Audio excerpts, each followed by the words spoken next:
Hate with my cousin, Vladimir Louison. We got Zach Horowitz, who's joining us from the University of Indiana. He is on loan for the program. Man, there has been so much hate, especially going the Dolphins' way this week.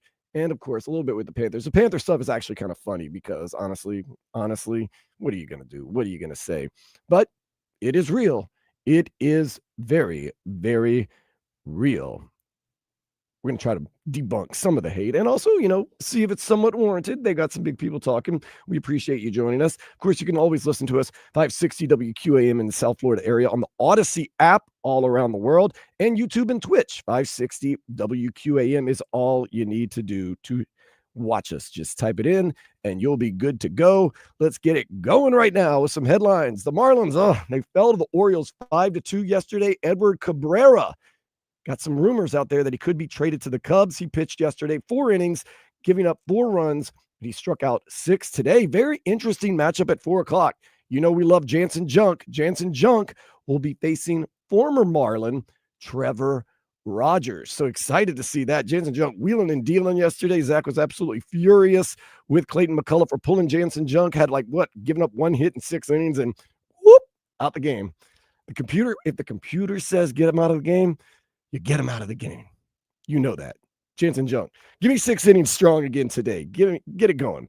Mario Cristobal has Miami with the 8th ranked recruiting class in 2026. USC is number 1, and the Canes' first opponent, Notre Dame, is 3rd. Inter Miami faces ESPN's number 1 team in their power rankings at Nashville SC. That is tonight, 7:40, Chase Stadium. Vlad, you going out to the game tonight? I know we had talked about going. I got booked up with something. No, if there's no tickets, no, I'm not going. Zach just looked it up. What do you think the cheapest ticket for tonight? $12. You're gonna have to go higher. 24. You're gonna have to. I'm gonna go a lot higher. 112. Lower. $93. Is that right? Zach, how much? Yeah, it was 94 was the cheapest ticket to go see Inter Miami. Now we love Inter Miami, but Inter Miami, Nashville SC. Vlad, now we're definitely not going to the game tonight. No, I got Apple. You got Apple. Yeah, but you don't need Apple tonight. It's an FS1 game. FS1, baby. Really? Yeah. Why? Apparently, this is the biggest game of the year. So how did F1 get it? How did FS1 get That's it? what I'm saying. It's the biggest game of the year. But I thought Apple keeps all the biggest games of the year. FS1 has the rights to pick a game, pick a game up in MLS. They have the MLS rights. I would think with 4 games that's owed to the MLS, FS1 is probably picking a couple of those games. Yeah. I don't know, but $93, Vlad. We had illusions of going to that game tonight. Not anymore. And instead, I'll drop $93 easily at a restaurant and be like, "Oh, that was worth it." That's more filling. Yeah, I mean, at least I get a little something out of it, or hopefully a lot of something out of it. Now, you know what I'm saying? Heat lost to the Hawks, 105-98. So excited that rookie Kasparis Yakuchonis broke out of his 1-for-15 shooting slump. He led the way with 24 points last night. Miami plays Cleveland tomorrow at 7:30. Want to ask you, Vlad, I have watched a couple of Summer League games, partially because I was bored, partially because I was interested. Have you watched any Summer League games for longer than 5-minute stretches? I'm going to guess, Vlad, you have not. No, I'm not going to lie to you and say I have. I'll be honest, Vlad. It's not the most easy watch in the world to watch Summer League games. Yeah, it's not that fun, bro. It's a bunch of, and Zach brought up a good point. Seeing number 71, whoever his name is, pass to a guy wearing number 55 it's just weird, man. Some of the names are off, and it's just because most of these guys you're not gonna see. You're only there to see the guy that was drafted that you think is gonna be part of the rotation. But it's also at least there's something to watch, fam. Like, you know what I mean? We're going through the dead zone right now, and then after tomorrow. There's actually really nothing, at least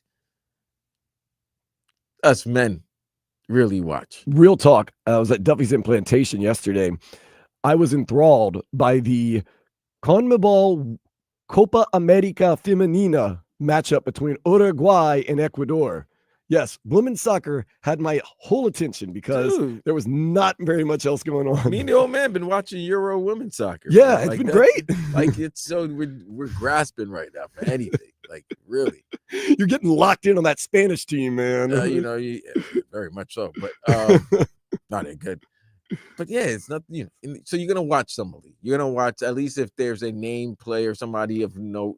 You're gonna watch it. You had But Cooper Flag and Bronny James. that was facing what off the that other was a good game. I night. mean, It looked really disjointed at times, though.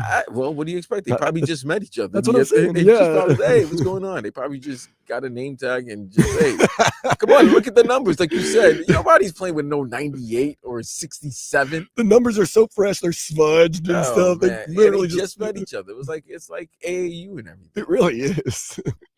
Didn't you back in the day when you couldn't wear, like when you're playing a game, you couldn't do shirts and skins. So one team would have a jersey and the other team would put those like red mesh jerseys over to, like signify that they were the other team. It's kind of what you have in Summer League, but onward and upward. Like I said, tomorrow, 7:30, Miami and Cleveland going to play a rematch of the first round of last year's playoffs. Not really. CBS Sports' Tyler Sullivan writes, the Dolphins defensive coordinator Anthony Weaver is in a good place in Miami. And if Mike McDaniel loses his job, Weaver could be the person to take over for the Dolphins in the interim. Let's get into the hate later on that. Canes basketball team will face defending national champions Florida in the Jacksonville Hoops Showdown November 16th in Jacksonville, Florida. The Gators will play at Emirates Bank Arena against George Washington December 13th as part of the Orange Bowl Basketball Classic. What's the other game? FSU and UMass will play another game there. Why don't they? I mean, and, no, I just think, why don't they just make it all Florida teams? That would be probably optimal. Right. I don't know how much UMass basketball travels, nor do I know how much George Washington basketball travels. I think you can get 4 good games at Amarant or at Kaseya. I mean, 4 good teams at Amarant or Kaseya. I would say if you had like FAU versus Florida or FAU versus UM and have give me another team. You could get Florida Gulf Coast. Yes, you can get FGCU. You can get South Florida. Yeah, you can get it's just weird. Like I mean, no disrespect. I mean, UMass, good for them. They probably would love to come down to South Florida in December and stuff like that. I just don't know what the fan draw is for that. I just think with the success that the UM basketball team had prior to last season, and with the new coach, and Florida being the defending reigning champions, it would be there's some good basketball going on. There's some good college sports going on in the state of Florida. Always, absolutely. PSG and Chelsea tomorrow at 3, FIFA Club World Cup. Winner gets $125 million. Second place will finish at about $80 million. So the winner will have amassed $125 million. Second place, $80 million. Solid. So like Chelsea has made a bunch of big time signings, and then basically all those signings have now been paid for by their success in this FIFA Club World Cup. So pretty good. Inter Miami didn't sign anybody. Okay, well, there you go. Not successful. Ooh, how are things going at the ladies' final over there at Wimbledon? It's over. Iga Swiatek won? Yeah, she smoked them. Wow, she broke the narrative of always making it to the finals, then losing in the finals. She defeated. Okay, so now Iga Swiatek is your champion, winning Wimbledon. Well, she was the queen, before it. No, she's really good at getting to the finals. She was all right before it. Then she stumbled. She hadn't won a final since the 2023 French Open. That's only 2 years. I know. But we're acting like she hasn't won in like 6 years here. Like Serena hadn't won for a while. When I was telling people Serena was done, so it was over. And she was getting to the finals and losing. Swiatek just had a little stumble. But congratulations to her. American Amanda Anisimova. Tomorrow, gentlemen take center court. Carlos Alcaraz and Yannick Sinner at 11.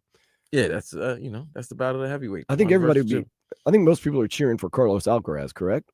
I don't know why. Sinner's a cheater, right? Yeah, he's a sinner. He does drugs, PDs and something, and they be hiding it. Wasn't he supposed to be suspended for like? Oh, he was suspended, and it was like they got him. He was suspended for like a day, right? No, he was suspended for a couple of months. Yeah, it's like a day. I always like when athletes get popped with PEDs. Huh? I had no idea. It's like, what you put in your body.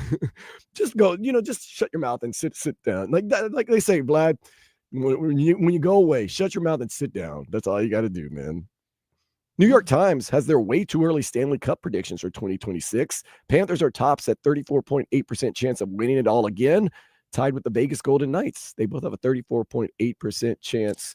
I wouldn't mind spinning around the Vegas block and getting revenge.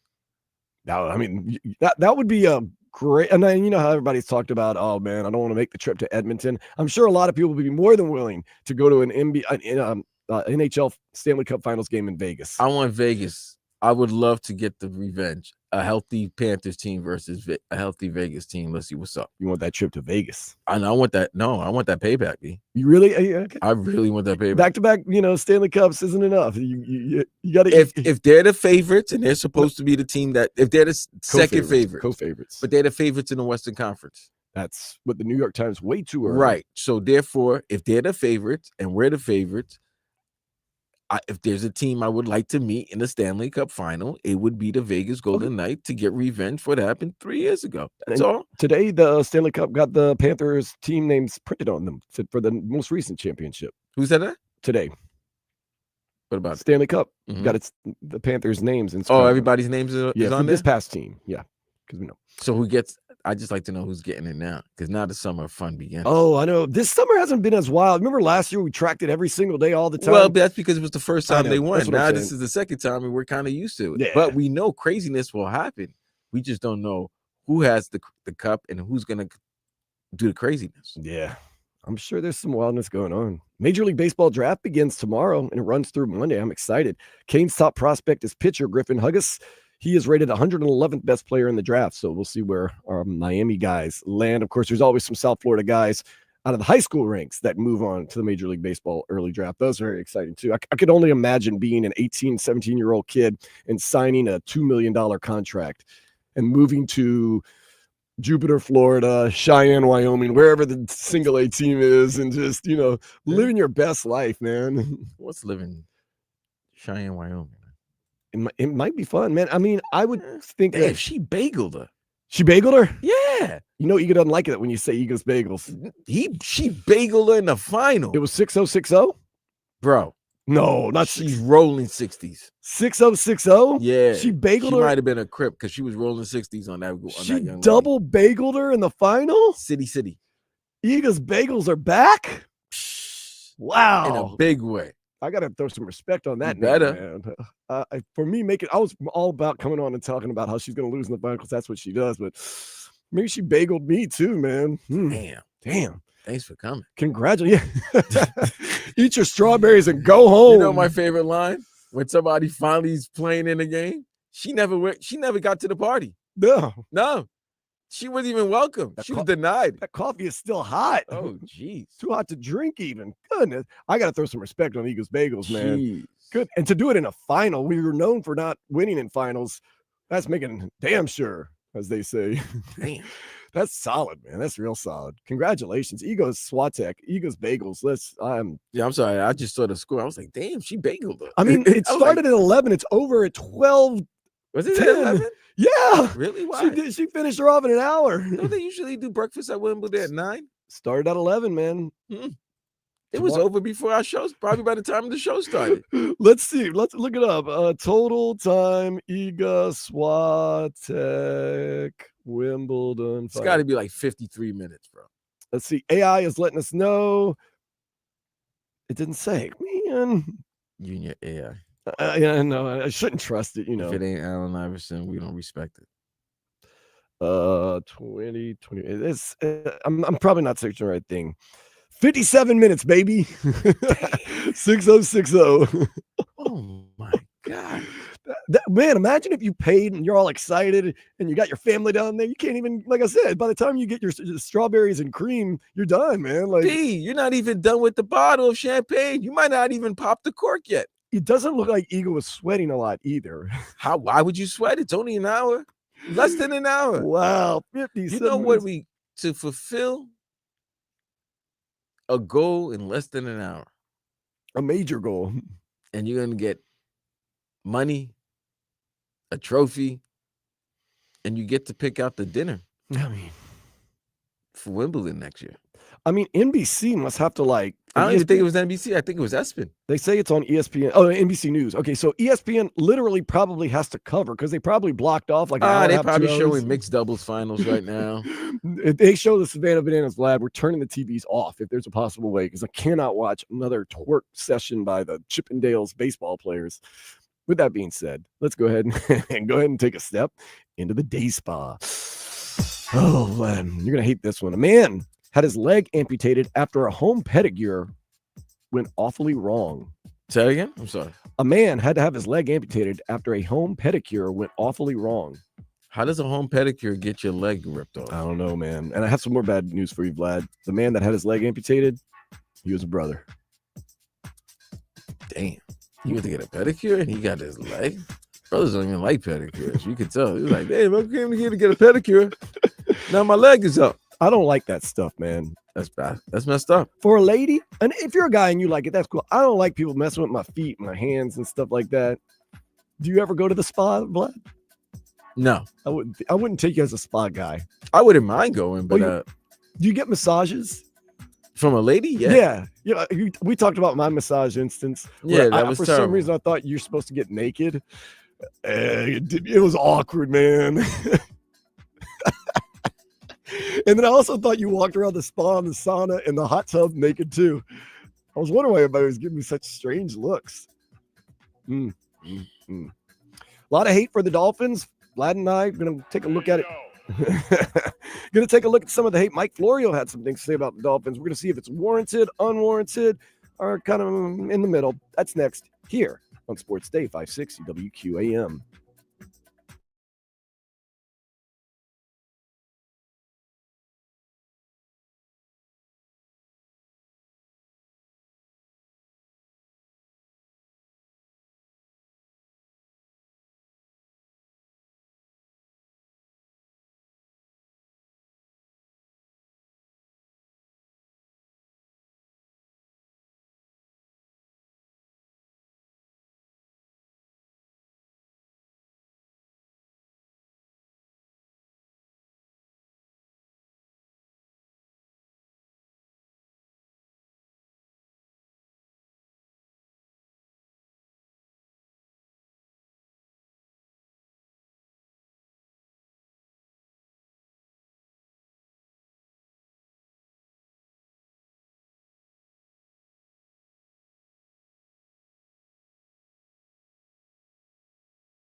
There's been a lot of hate from the Miami Dolphins, especially this week from a lot of different pundits, but leading the way just a couple of weeks ago, Mike Florio, who's from Pro Football Talk, and you can hear him on the Joe Rose Show every single Friday around 9:20 a.m. He started it a couple of weeks ago. He has doubled down on saying Dolphins, they got some serious issues, and it really kind of starts at the top. He's talking about the leader of the team, the president of the team, the owner of the team, he's not the president, the owner of the team, Stephen Ross. But he says, Stephen Ross, he might have his issues, but sometimes you never know if you get new ownership and things will be different. Mike Florio breaking down the whole Stephen Ross situation. Asante Samuel Sr. on his podcast talking about the fact that there was some sort of interest between the Dolphins and his son, Asante Samuel Jr.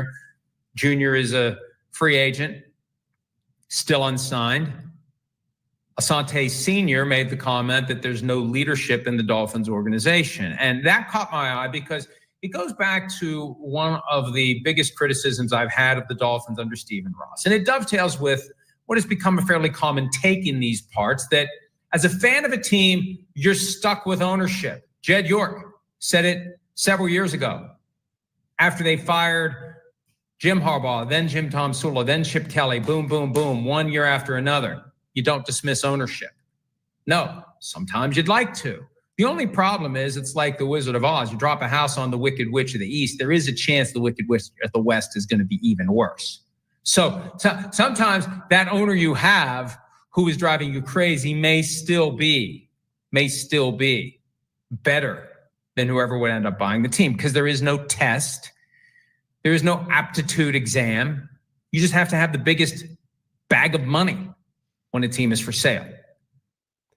We're going to get to what Asante Samuel Sr. said earlier this week, and you can hear my voice. I'm not exactly happy with the comments he made. That's later in the show. Right now, we want to focus on what Mike Florio is talking about the Miami Dolphins. Yeah, for better or worse, you're stuck with the owner that you have. But I think for better, we have Stephen Ross. I think Stephen Ross, for the most part, is a good owner. Has he made some bad hires? That's debatable. But he's always been willing to put forth money to this team. And Vlad, I really believe this. The reason we don't see as much movement from the Dolphins or rebuild and blow it up is for a multitude of reasons. Number one, Stephen Ross is 85 years old, Vlad. He don't have time to start over again and try to rebuild a team over a 2-3 year period or even a 2-year period. He wants to win and win now.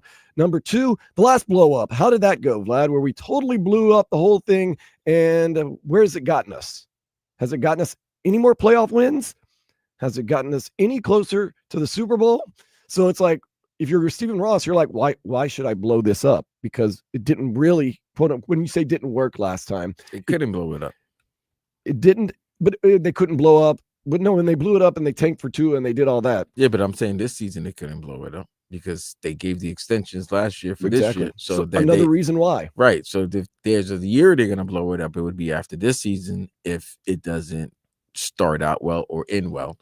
I think he's on the hot seat because you gave him an extension with him knowing that, all right, you're good. You gave a lot of you gave a lot of people extensions with the thinking, all right, I see a progress. We're going upwards. We're seem like we have a window in these next 2-3 years to win a title or to get to a Super Bowl.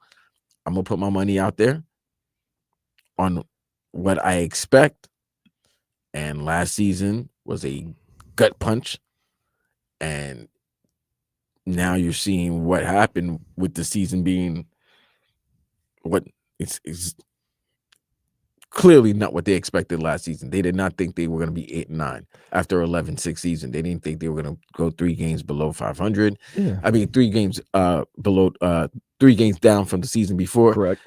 Obviously, the injury concerns with Tua, offensive line, this, that, the other. So then they had to make what they didn't want to call a soft rebuild, but it was a soft rebuild because they had to let key components of this team last season that were looking for extensions. I gave extensions already. I can't give you guys extensions when I gave extensions, and those extensions that I gave to the nucleus of the team, to the core of the team, didn't really work. It didn't work out as of yet because the contracts kick in this year. Right. So if it didn't work out, why would I keep doing the same thing?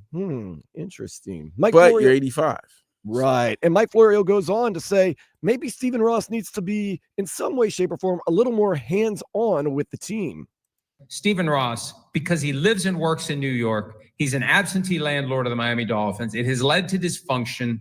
An owner said years ago, what do you think about Stephen Ross not living in Miami, not working in Miami? The response was, I love competing against him. Yeah. The best owners know where the sweet spot is between being around all the time and showing everyone this matters to me. This is my priority. This isn't some tax shelter. Not that there's any losses involved, but this isn't just, a trophy. This isn't just some property that I'm investing in. I am fully invested in this team. I am here every day. I am making the team headquarters my headquarters. Either this is my only business or this is my principal place of all of my business. I'm not micromanaging my football people, but I'm here every day. I care the way I expect you to care. I'm 85. I got to say, though, in theory, I understand what Mike Florio is saying. Yes, I'm 85. I understand. But if you're trying to change the culture, if you're trying to change the culture and you're trying to do all this, it starts with the owner. I'm 85. And I live in New York City. New York City. Delegating. But now that's what Mike Florio was saying, though. Now, here's the problem. No, here's the question. I don't want to say am I loyal to the soil too much? What do you mean? Chris Greer. Okay. Am I loyal to the people that I've delegated power to make these decisions? Am I been loyal to them to the point that I'm not, that's the reason why. I'm 85, man. I'm not gonna by the way, RVA Richie being funny, saying that I look it. If I'm Stephen Ross and I'm 85, I'm not gonna be, I don't have the energy, the strength to be at all these to be there every day, day in and day out. Okay. I'm not Jeffrey Lurie. I was going to say this, but so you say I'm 85 and all the energy, I don't have the power. I'm not. So as a Dolphins fan, I'm not the Hunt. So as a Dolphins fan, you know what the response is going to be. Trade what? Sell the team. Sell the team. And if you don't have the energy and you don't have the time and you don't have I get from that Hard Rock. You know how much? Well, then, okay, if it's that important, why don't you make your home office and make your life down here in South Florida? I got you. I'm arguing once again. I don't know. I got you. I'm 85. You don't have to do anything you don't want to. I'm 85. I'm not changing my ways. Exactly. I'm a billionaire. Damn you. So then the question as a Dolphins fan, then how dedicated are you to the Dolphins being a great I spend team? Money. I spend money. I do. I am dedicated. I spend money. You're right. Whenever there's a free agent, come on, let's be real here. When there's one thing we could say about the owners down here in South Florida, except for the Marlins, they spend money. Yeah. Okay. Because anytime there's a big name free agent or a named player that's available, that's looking to get out in basketball, football, and now beginning in hockey now, South Florida is always going to be one of the first. Any team in the South Florida is going to be mentioned. Right. So therefore, I'm not going to say that he didn't spend the money. Now, is there a problem? I don't think it's a Stephen Ross problem not signing the players. Oh, he'll pay draft. you. He'll pay you what he. That's a Chris Greer thing. Exactly. But so that's what I'm saying. So listen, man. I'm not going to put all the blame on Boss Ross. Is there some blame for him? Everybody gets blamed. Everybody. Well, obviously, when you're the head man. They get blamed, but I can't. It's not because he's cheap. It ain't like he's the Cincinnati Bengals, right? Think about it. Put it this way, if the Cincinnati Bengals roster with the Miami Dolphins roster, guarantee you, Stephen Ross would be paying for defensive players to come and help that defense. Yeah. So we're not gonna act like I don't want to do that. We're not gonna do that. I mean, I think he does a great job of being available for the team, but also not, like he said, micromanaging. You don't want Jerry Jones, that doesn't work.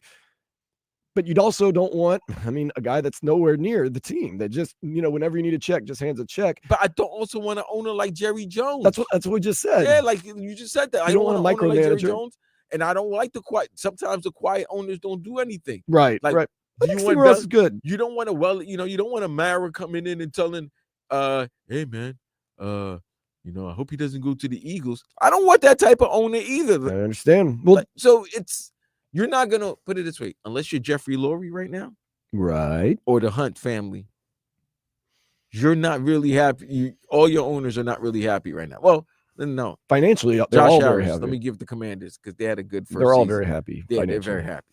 Well, Vlad, this is what Mike Florio says the Dolphins' biggest problem is. They just get caught with their pants down too much. Having the owner around, what's the saying? When the cat's away, the mice do play. I mean, what have we seen over the years? The mice are eating each other when the cat isn't there. So look at where they are right now. We got a question coming up later that dovetails with that concept, but look at where they are right now. They just feel lost to me. And I know that makes Dolphins fans upset because Dolphins fans are stuck. They're stuck with Stephen Ross. They're stuck with the status quo. They have to make the best of it when the team is 0-0. And they can plausibly persuade themselves to think that this year is going to be the year for the first time since 2000 that they win a playoff game. Was it 2000 or was it 99? I can't remember. Most can't remember. It was a long friggin' time ago. So delude yourself if you must as you anticipate the start of football season. I'm not going to try to yuck someone's yum as it relates to, the fascination of all the things that could be. Yeah, they could go 17-0 in theory. So could the Giants. And I'll have John Mara's face tattooed on my arm, which is still much better than having his arm tattooed on my face. So the Dolphins feel rudderless. The Dolphins feel shiftless.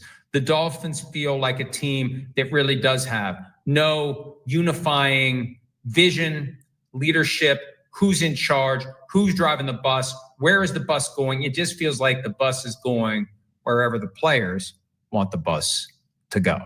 Ah, man. I feel like that Lizzo song, Truth Hurts, man. But I think that's more of the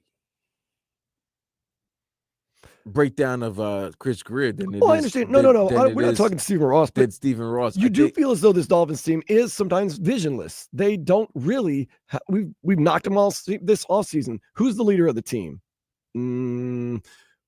Who's making the decisions? How is this team built for cold weather? It seems like they just put a team together and then, we'll worry about Baltimore when we get to Baltimore. We'll worry about going to New York when we go to New York. They don't seem to have like a vision. What is the identity of the Miami Dolphins right now, Vlad? Right now? It's a good question. Yeah. What is the identity of the Miami Dolphins? Oh, you got a coach that's on the foreman. Okay, you're a team right now that doesn't know if they're coming or going. It's not a good identity. That's Vlad, unfortunately, one bad season changes your identity. You went from being the hot, fast, right? Okay, that's innovative. That's a cool identity. But that was the first 2 seasons. Right. Last season was supposed to be, okay, you've shown us that you're here. Now let's see if we're improving. You've improved. You went from 9-8 and we're not to 11-6 with the opportunity to you could have been better that season, and you could have won the division. You could have won the division and had and been a 2 seed, and you were actually no BS. You were battling for 1 seed if you didn't get your nipples ripped against Baltimore.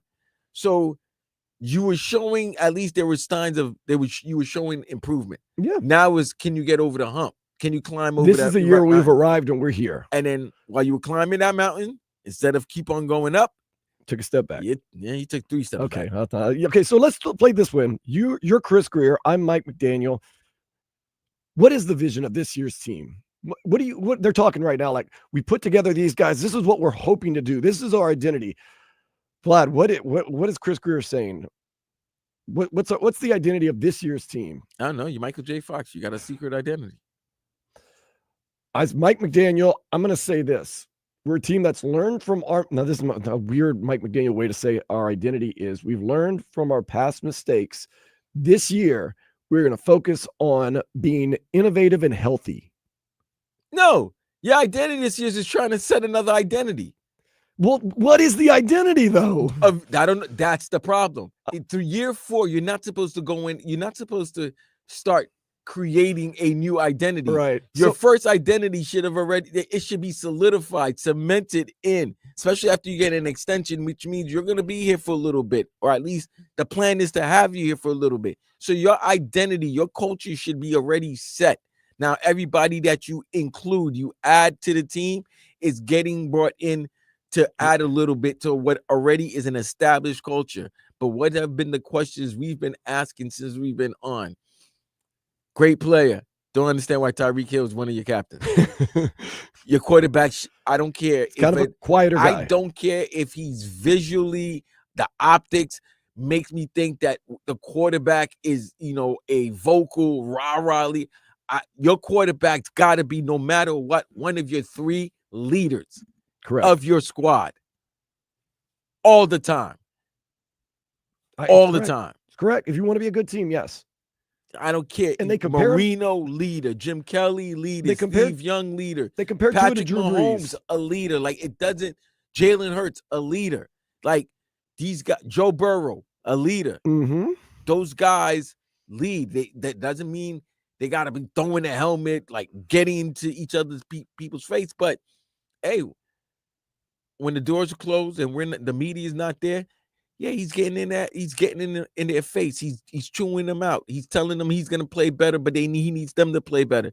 Like, I don't know if Tua was doing that. They can say that, yeah, but it doesn't feel that because the outcome is not showing that. We're not seeing it. So, and then the coach, bro. Sorry, I've always said this. We thought it was cute when you're winning, everything's cute. Oh, why is everybody knocking him? Oh, so what? He's quirky. Oh, McFit. All of that. Guess what? Now it's losing because now expectations have been risen. Expectations are higher now for the Miami Dolphins, or at least they were. Now, when you get a slap back to reality, and you start looking how far you are from getting to where the Baltimores, the Kansas Cities, and where these other teams that were with you are improving, like Denver. So yeah, you're gonna We're still struggling to figure out what this team's identity is. So we're gonna ask Zach. Zach, what is the identity of this Dolphins team this season, supposedly? Well, I don't really know if there is one, but I That's can not tell good. you, I don't. There really isn't. Identity starts with leaders, and I think last year's defensive leader, to me, when you watch the games, I think it was Calais Campbell, and that was your oldest guy on the team, and now he's gone. Yeah, and you need to have someone who leads not only by example, but obviously verbally on both sides of the ball. Zach, all their leaders are gone. So we're a team. That's our identity. We're a team with no leader. He gone. We're a leaderless team. Jonnu Smith. He gone. Calais Campbell. He gone. You got Tyreek Hill saying, "If I'm a captain, whatever. If I'm not a captain, whatever. It doesn't matter." That's one of the best leader before Christian Wilkins. He gone. And you can't say they have an identity when the defense got worse. Teron Armstead. He gone. How are you going to win games consistently and be a playoff team and a playoff winner when you don't have leaders and an identity? Raheem Mostert. He gone. Raiders. Okay, so we're struggling to find an identity. That's not good. Not good. We're going to get into some stuff like we got a new Miami Heat basketball player, Vlad. And you said last week Heat aren't going to get anybody worth anything. Maybe we calm down. He had one decent game. Relax. One decent game? Yeah. Yeah, one decent game last night. Guy averaged 21 points a game last season for the Clippers. We're talking Norman Powell. Are you talking about Norman Powell? We'll get into it next. Hold tight. Oh, Jesus. I'm talking you talking about the rookie. Kasper Yakuchonis? The ghost. One game makes him the GOAT. No, I'm kidding. No, he makes it the ghost. The ghost. That man is a ghost. Oh, now we got Norman Powell. We're going to talk about Kasper Yakuchonis later, but we got to see what's going on with Norman Powell next here on 560 WQAM.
Heat rookie Kasparis Yakuchonis, he was not a ghost yesterday. He broke out of his ghost-like 1-for-15 slump and scored 24 for the Heat. Man, everyone tells us he's a kind of feast or famine type of guy, and so far his early career in the Summer League has been feast or famine. Whew. But that's not the player we want to talk about right now. We want to get into some of the things we liked about the newest Miami Heat member, one Norman Powell. Norman Powell averaged over 21 points a game last year for the LA Clippers. He was not a looter in a riot. He was on a team that won 50 games during the regular season.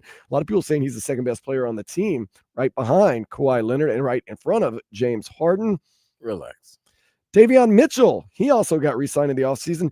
He told us a little bit about how he feels now that Norman Powell's on the team.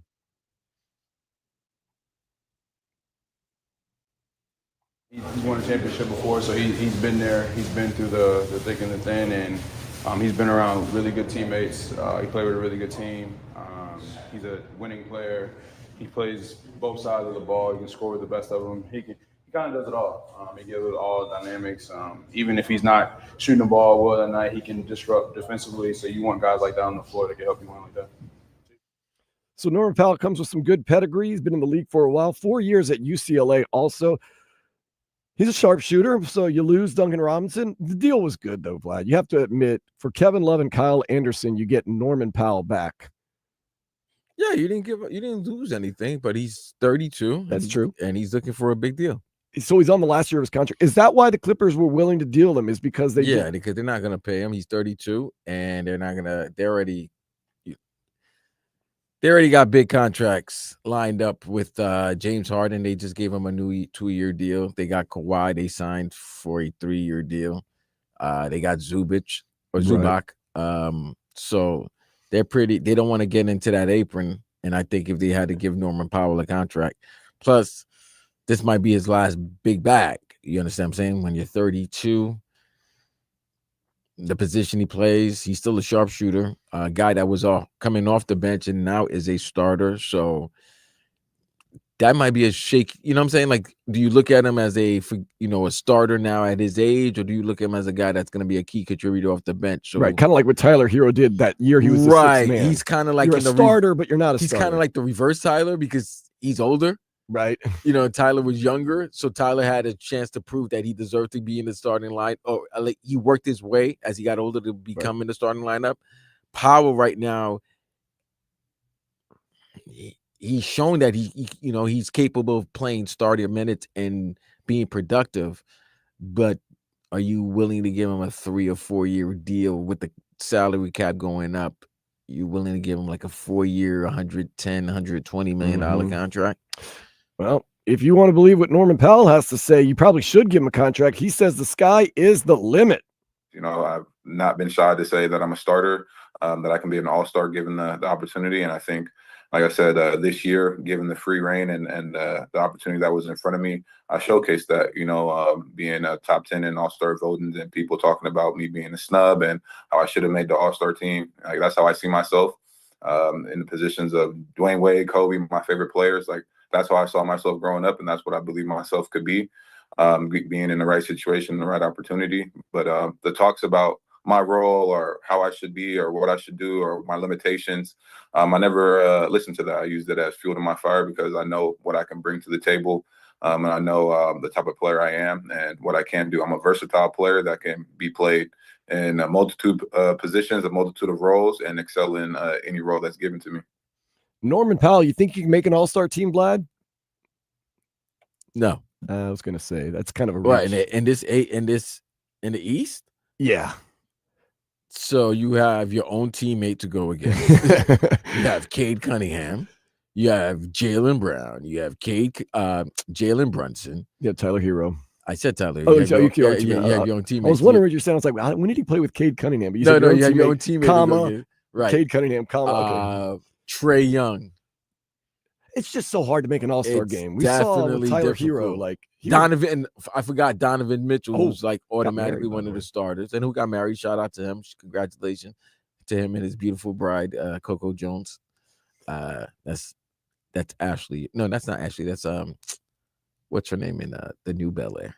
Oh, and the new Fresh Prince. Yeah, the sister Hillary. Okay. She's the Hillary in the Oh. yeah, she's Hillary. She looked familiar. and she's a singer as well. Yeah, she's a singer. That's what I saw. But this is the thing, Vlad. If he does end up being an all-star, you're going to have a really good season for the Miami Heat. And I mean, if the Heat are good enough that Norman Powell is an all-star, that means a lot of things will be cooking right. Norman Powell likes being here. He's kind of surprised. He thought the Clippers were going to keep him around, but he is really, really happy here in Miami. And he's also a really big D Wade fan. In fact, he and D Wade been sending texts back and forth. Yeah, it's amazing. Honestly, it's still crazy to me. I actually saw him when I was in Europe and in Cannes for Sports Beach. So I got to talk to him a little bit.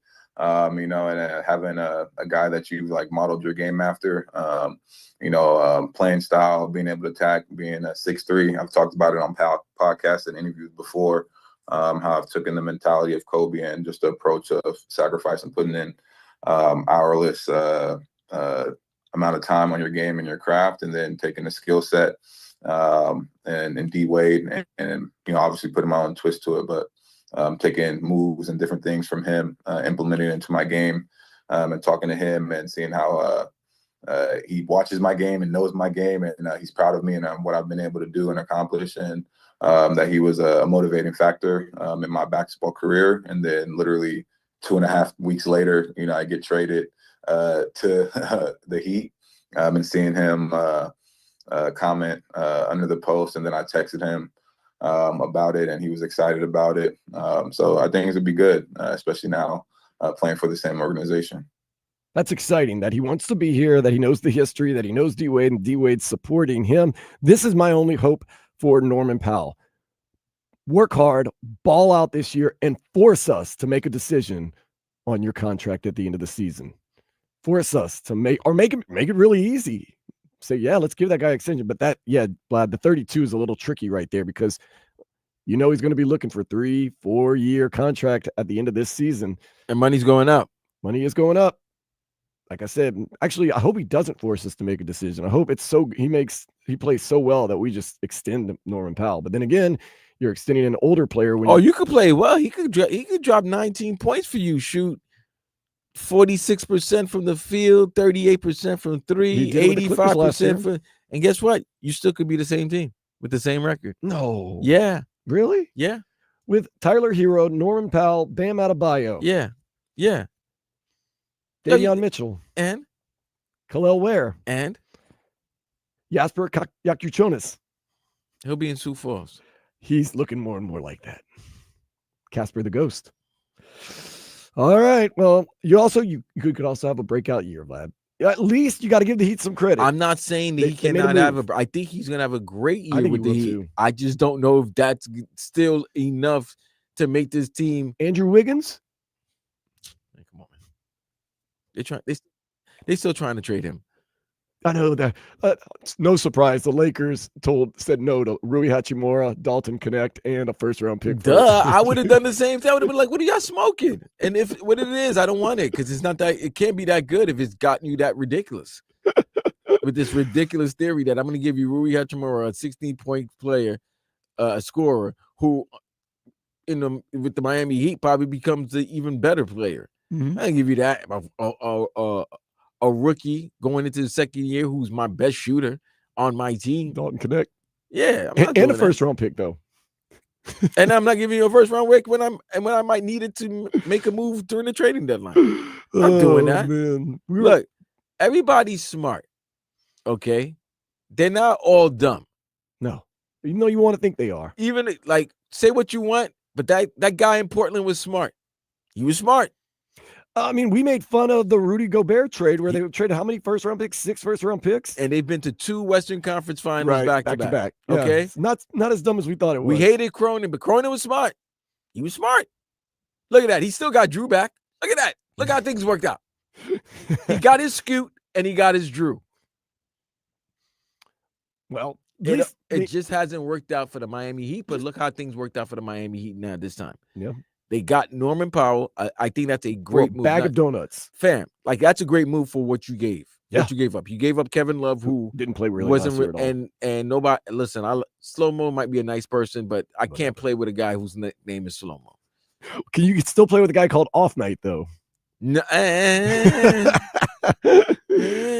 man. That's what we're saying right now about the Miami Heat. We'll see That's though. right now. That's what the Miami Heat right now is just a question mark because That's I don't know they healthy and you take away all the craziness of last season, right? The Right. Jimmy saga. They're still a Playoff team. playing team. Playoff team. They're either at best a 4 Ooh, or worse a 10. I'll buy on a 4. That at best you know- now, at best they're a 4-5. At worst, they're a 10. That's how bad the 9, bottom 10. the bottom teams are in the East and the West. Is that you can have a bad season and you're at the worst a play-in team. Well, everybody's in the playoffs now. They just want Yeah, to put everybody in. They don't want people to trade their best players. They got the good Right, teams. right. We'll see. Norman Powell, make it easy for us to sign that Look at this. extension for you. during the Jukebox season. says, "Don't believe Vlad." That's the New York Knicks and Vlad. Dumping on Heat. No, bro. No, Like, they're dumb. do you really believe that? Like, you think Norman Powell will like shift the power of the East right now? No. I think he helps. Okay. I'm just saying. I mean, we're really, really early. I'm not saying that the Heat are going to And be what's your lineup right now? Is it Hero, Powell? Davion Mitchell, point guard, Hero, At what? 2. Well, where do you want to put him? Okay. So who's your 3? You can't put Norman Powell in there? He's 6'3". Who do you want to put? That means Davion Mitchell's coming off the bench. Our Norman Powell's going to come off the bench. I think they're going to do the whole reverse Tyler Hero thing, where Norman Powell is your 6th man, but he plays starters minutes, depending on how hot he You is. think Norman Powell wants to play? He played. He did say he starter wants to be a minutes. starter. Okay, there you go. Great. There you go. There you go. Once again, Norman Powell, make our lives easy by just balling out and just make. He's balled out. He balled out better did than ball. most people on your team last year. He did ball out last year, scoring 21 So- points a game on a good team. So then that's good. But what is your lineup right now? In my dream world.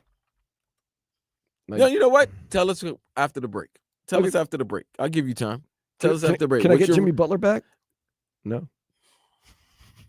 Now we're going to break now. Back after this.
All right, I got your starting five for the Miami Heat next year. I've been debating it and long debating it, and I'm not going to give you a joke lineup. This is a serious lineup, and hopefully you don't think it's a joke.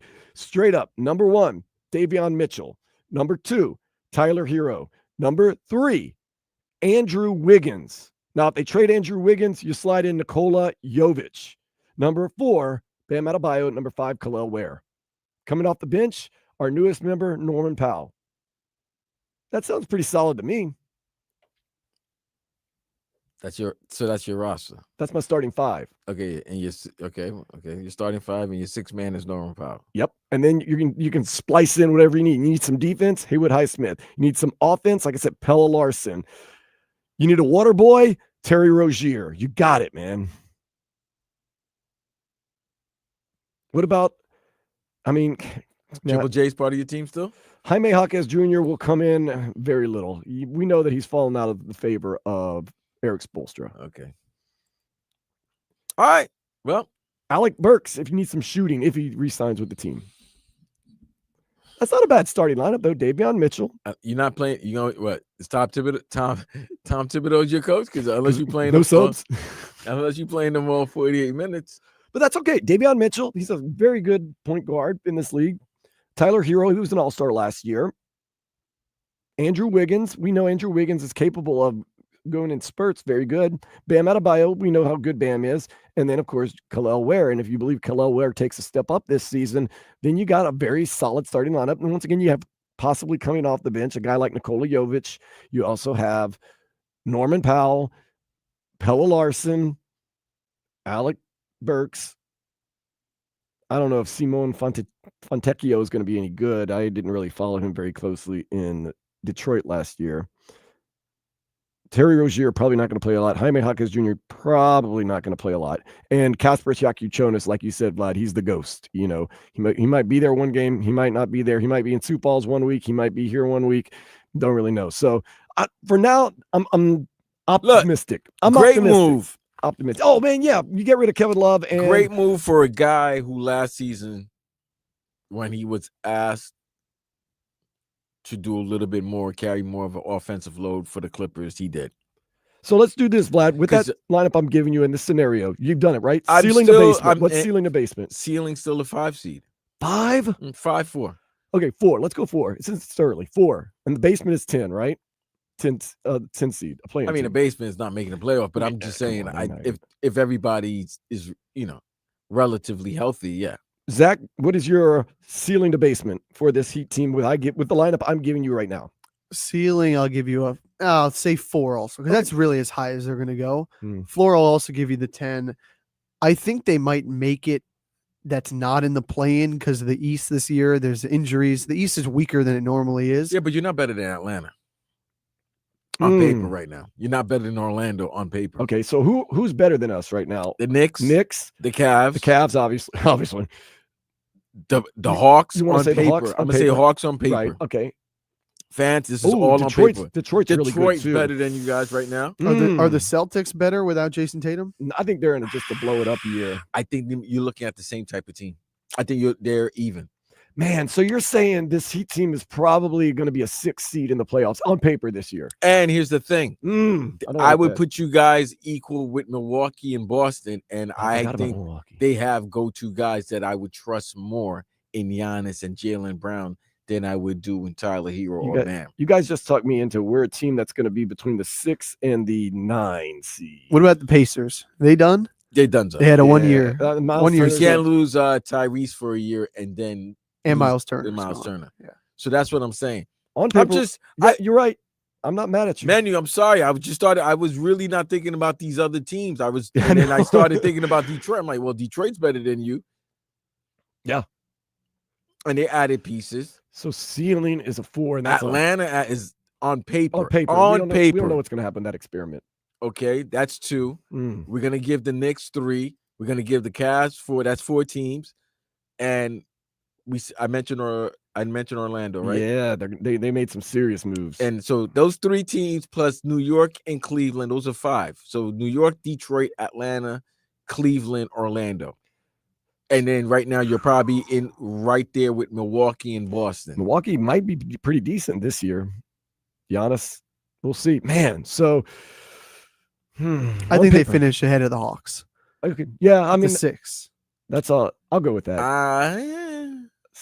But I mean, like, we're talking ourselves into an early outlook that this team is going to be a whole lot like a 6 seed and a 7 seed. Or But that's what I'm saying. The move it wasn't as if this was a move that moves you up the Eastern Conference rankings. Right. It doesn't really. It just might make it, to me, makes you more solid. Makes you more solid to hopefully line one of the top 6 seeds than having to do another playing game for like the 4th consecutive year. And if you have an injury, you have a guy that can step in and it won't derail your season. There you go. No, that helps me a little bit more depth and a little bit more shooting. That's what I'm talking about. But okay. Yeah, I know. No, but I know you have delusions of grandeur. Yeah, you got to believe in your team. You got to hope in your team. But I am being realistic that the way it looks now, this team is playing for a 6 or 7 seed, most likely. But then again, that's why we play the games. We shall see. Let's get into some headlines. The Marlins, they did follow the Orioles 5-2 yesterday. Edward Cabrera, there's rumors he's going to be dealt to the Cubs. He pitched 4 innings, giving up 4 runs, striking out 6. Today, I'm very excited because at 4 o'clock, our guy, Jansen Junk, going up against our former guy, Trevor Rogers. And we're forgetting at least another team that should be better. What's up? 76ers. Oh, yeah. They were a dumpster fire last year. There's such a question mark. Yeah, but if he actually is healthy for 65 games. Mentally and physically, if Joel Embiid shows up, yes, 76ers are going to be a force to be reckoned with. So, yeah. Mario Cristobal has Miami at 8th ranked recruiting class for 2026. Number 1 is USC. Kane's opponent, Notre Dame, is 3rd in the rankings for recruiting. Of course, LSU got the number 1 recruit in the nation yesterday. That was a no-doubter. He goes to University High in Baton Rouge, Louisiana, which is on the campus of LSU. It is the feeder school for LSU athletics. He was considering Miami, but it was a one-person race. Like, let's be honest, He said he'd been recruited by LSU since his 9th grade. Yes, he was recruited since he came out the womb. Yeah, since he was 7 years old. Since the doctor held him. The doctor was one of the assistant coaches. Brian Kelly's at the birth. All right, come on. You can do this. Pretty much. He has an LSU hat waiting for him at birth. All right, we got you. Inter Miami, they face Nashville SC today. Apparently, this is like the biggest game of the year. Nashville SC is number 1 in ESPN's power rankings. And we talked about it earlier. The cheapest ticket for tonight is like $93. I got Inter Miami rolling tonight, to be honest with you, man. Messi and the guys, when the lights are on, when the whole world is watching, on FS1, they want to prove they still got it. Messi goes out there, gets another brace. We walk away from Nashville. They get the ass kicked every time the world is watching when the lights are on. They actually did a breakdown that our ass whooping by PSG was less of an ass whooping than Real Madrid took from PSG. We had more possession and more shots. So if you thought we got whooped by PSG. Yeah, but at least Real Madrid had opportunities. They made great saves. There was no doubt. Oh, there was no doubt that game. There was no doubt in that Inter game. It was like, oh man, they wanted to call mercy like 2 minutes in. I go, Messi looks a little disheveled. You go, you think? He's a little hurt, man. All right. Okay. Well, we'll see. They did lose to the Hawks 105-98. Good news is rookie Kasparas Yakuchonis, Vlad calls him the ghost, led the way with 24 points. Miami plays Cleveland tomorrow at 7:30. Interesting thing. So I have somewhat of a friend that's Lithuanian, and I was talking to her. I was like, oh, we got a Lithuanian on the team, Kasparas Yakuchonis. She was all fired up. She's beautiful. I love Lithuanian women. Beauty's in the eye of the beholder. And she goes, Dan, did you know Kasparas means Casper in Lithuania? I was like, thank you. I mean, they're just trying to teach you. I think there was some booze involved in that. There's been some drinking and some good times. But she just small conversation. Yeah, I know. And she was fired up. Dude, small talk. People from Lithuania, when I say they love basketball, she had like stats on him and like all types of facts about him. And I was like, you know why he's wearing 25? And she's like, yeah, because he used to wear number 7, and also his sister's birthday is on the 25th. I was like, wow, you really do know all this stuff about him. So, PSG Chelsea tomorrow at 3.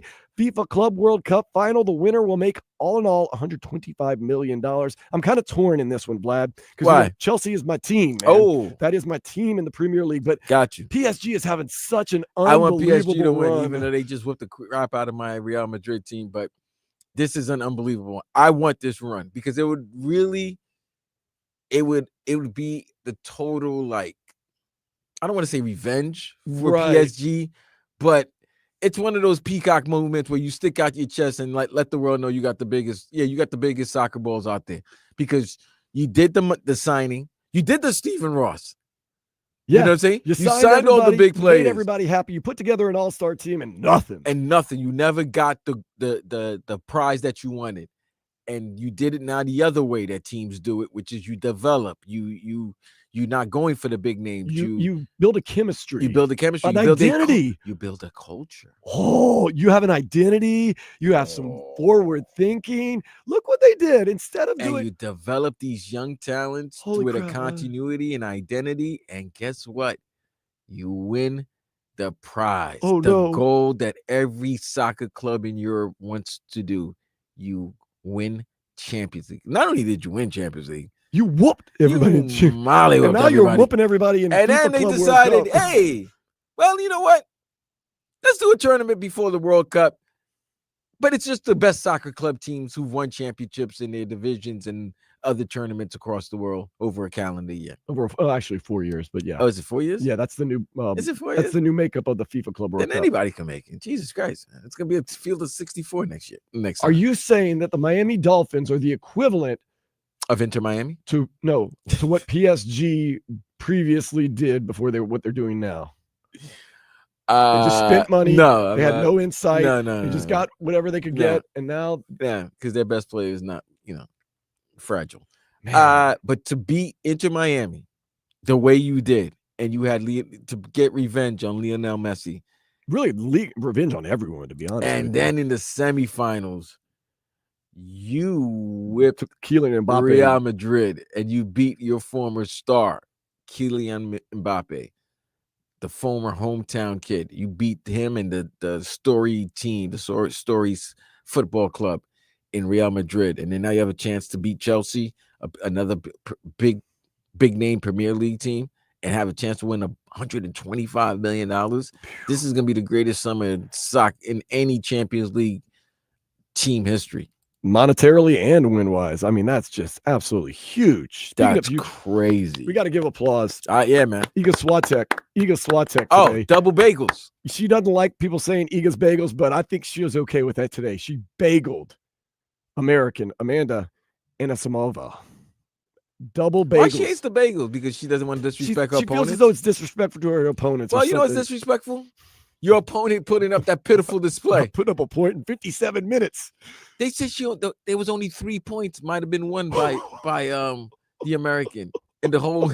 Well, she did. She is a mom. She had a baby. That's the whole story behind Amanda Anisimova. So you won 6 games. What? That doesn't mean anything. You beat the best player in the world. Took Arena Sabalenka down. Yeah, I don't want to hear that. You ran up against Iga Swiatek, who's known for choking in the championships. She didn't choke on those bagels. She put them bagels down. 6-0 in a final. She buttered those bagels. It was 57 minutes long. Glad you show up 20 minutes late. You only catch about half the match. Fam, what if you thought I'd get there in the third set? What if you do like you and I? That's what I'm saying. We're taking our time. We'll catch the match. And then you come in and it's like, in 2025, Wimbledon runner-up. Wait, why are they giving out trophies before the match? It's over. It's over. I got to give Iga Swiatek major kudos for that, man. Great shout out to her. Congratulations. Not that she's gotten over the hump, but like I said, she kind of come on, man. How many majors? She's been to a ton of finals. But like, how many majors has she won? Oh, I know it's several, so it's not like this is like one of the first ones. So she's gotten a couple of them, but just to go in there and do what she did was just man. She's only 24, and she was an 8 seed. She wasn't expected. Right, that's what I'm saying. She was the number 1 player for a long time. She surged into dominance in 2022. Yeah, she's made $40 million in her career. Yeah, she is one of those consistently solid players. But she's won 3. So she's won 3 Grand Slams. She's won French. No, I'm sorry. Excuse me. She's won 6 Grand Slams. Okay. She's won the French Open 4 times. Okay. She won Wimbledon this year, and then she won the U.S. Open 2022. Okay. 22 was her best year. She's reached the semis in everything in Australian Open. She's actually having a great season this year. She's having a wonderful year. Semis in the Australian, and she won Wimbledon. Yeah. So probably gonna move her up. She's kind of solidifying I herself. like that. Now we got a little good. We got three ladies. You got Coco. You got Bagels, and then you got Sabalenka. Nice little rivalry going on. Yeah, right there. and then we could put in our Jessica Pagula there you jump go. in there every once in a while. Get our Bill's granddaughter. Yeah, our daughter. Oh, Bill's daughter. I'm sorry. Yes, and you got. I like to give the Bills on her granddaughter. All right. Well, nice. We got a nice little three lady rivalry going on. I like the little rivalry. I like that. On any given tournament, you can. I'm excited for the U.S. Open now. I am. Oh, absolutely. Very excited. And if you could give me those three ladies, and then you could give me Alcaraz and Sinner when Sinner's not and Sinner. a little bit of Djokovic in there. That Joker's done, bro. It's over. The men of the U.S. Taylor Fritz actually did Tiafoe's terrible. He's such a damn disappointment. He lost in the first round, by the way. God, ever since that. Second round. I'm sorry. Christ, man. He had me guys, bro. Ben Shelton had us excited. Shelton was good, and then he got just hammered. Was it Yannick Sinner that beat him? No, but it was not close. I think it was it was Sinner. Sinner sent him and his sister's ass right back to work. Yeah. Oh, you heard the story about his sister, right? What did his sister do? His sister was on vacation following him his journey to in Wimbledon, and this guy Blake Shelton during not Blake Shelton, I'm sorry. I say Blake Shelton. No, it's a common mistake. Yeah, he goes and he says after a post-match victory, he goes and says, "Hey, I think she works for like one of these big companies, like a firm or something like that. One of these big firms. I don't know if it's like Merrill Lynch or something like that." But he was like, "Hey, can she get another week off? She's been such good luck for me and everything." And she was really on her way that day, on her way back home to work, and they gave her another week off. And then he got his ass kicked immediately. No good he deed did goes all that unpunished. begging. He got his ass kicked. Now, well, you know what? You could start work Monday, baby. No good deed goes Start unpunished. work Monday. Yep. And I want to double up on that one since you took a little extra time. Naomi's got to get out of her head. Yeah, Naomi's got to get out of her head, Menu. She's got to get out of her head. But Naomi Osaka, she's starting to show signs. But she's showing some signs. She is starting to show signs. With that being said, we got signs pointing us to the day spa. Love the day spa. Apparently, face yoga is said to help eliminate wrinkles. What is that? You just doing faces, like just stretching your face? I'm guessing, yeah, man. I have done some yoga in my life. I'm sure it's not cheap to do face yoga. What is the face yoga's what's that position? Downward dog? Yeah, what's the downward dog for face? I don't know, man. I don't know. I guess I might practice my face yoga. Up next, how do you do that? I don't know. You got to get to people's eyebrow. You got to get a yogi. Yeah. I don't know. I'll try to track down a face yoga instructor and possibly have them jump on at some point in this segment. With that being said, Vlad, I do want to tell Asante Samuel Sr. to shut up. We're going to do that next here on 560 WQAM. Are you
Sports Day on 560 WQAM. My cousin Vladimir Lewisson. I am Dan Day. We have Indiana University's job shadower Zach Horowitz with us.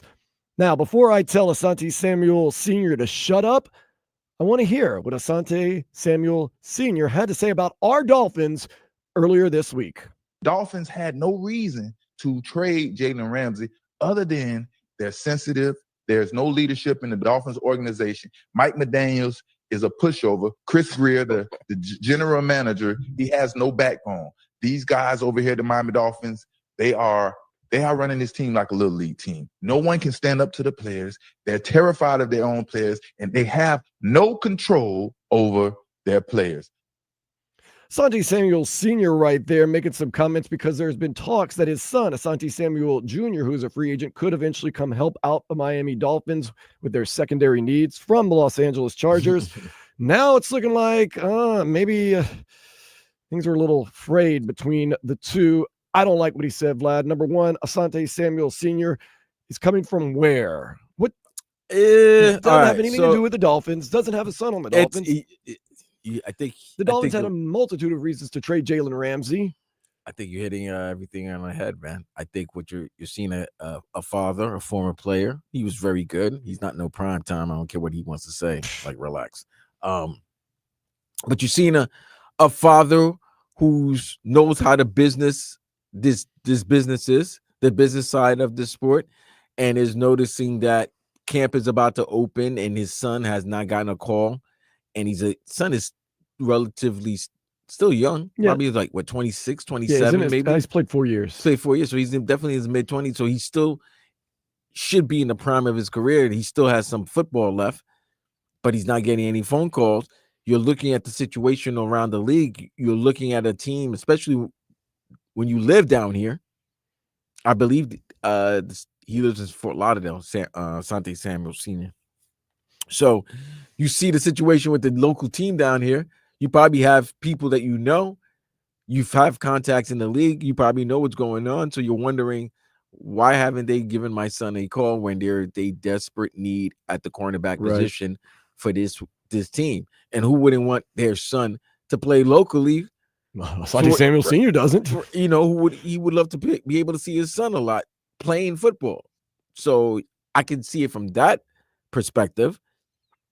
And I could see what he's saying because they're all in a fraternity. They talk around. If you're starting to hear all these things being said about the Miami Dolphin organization inside the organization, and you're hearing it from different people, and it's almost the similar story. There's a reputation going around the league that this is what the Dolphins are. Yeah. Where there's smoke, there's usually fire. I do understand that. I agree with that. Somebody smoking weed. You know what I'm saying? That's how I look at it. Yeah, if it smells like weed and it looks like weed, it's probably weed. Yeah, it's probably weed. Okay, so that's what's going on. But not his personal shots at Chris Greer. Call a little league team, run it like a little league team. That's a little excessive. And I'm thinking there's not a respect. There's not a respect for the guys that are running the Miami Dolphins. And if they don't respect you, they don't respect your management, they don't respect your coaches, your general manager, then it's not going to be a good looked upon for the fan base and the franchise. I think it's a definite overstatement by Asante Samuel Sr. But if what he is saying in essence, overstatement in what? Like little league? It's a little league team. The inmates are running maybe the way they think Mike McDaniel's running his little league. Bro. Like, I'm telling you, there's not a respect for him right now. Right. But I'm saying this though, if the semblance of what he's saying is true, then something's definitely really wrong with the Miami Dolphins. I don't think it's as bad as he's making it out to be. I think this Dolphins team, although you may question. Hold on. Jalen Ramsey said this. Jonnu Smith said this. Jonnu Smith, no, he said he felt disrespected by the organization because they didn't give him the offer that he wanted, and they pity-pattied around it. But, okay, we said there were players who were fringe players who were, 48th member of the team type players that were saying this. We said, he's just a hater. That Pittsburgh Steeler cornerback, right?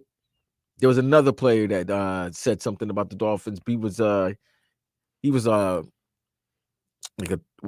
third string wide receiver or whatever. There were rumblings of this, and nobody really and people disregarded it because it was like, whatever. Team is winning, you're just hating that you're not contributing. But now bigger name players are saying, the more prominent name players are saying some of these things, there's a pattern.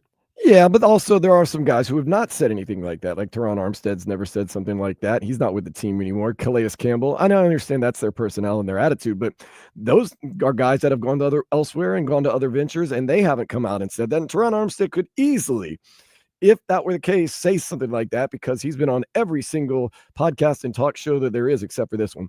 So I think once again, we live in a gray area where, is it as bad as Asante Samuel Sr. is making it out to be? No. Is it as good as we hoped it would be, where, Chris Greer and those guys are telling us we got this team together, this is the year we're going to be healthy and happy? No. You're always going to lie somewhere in between.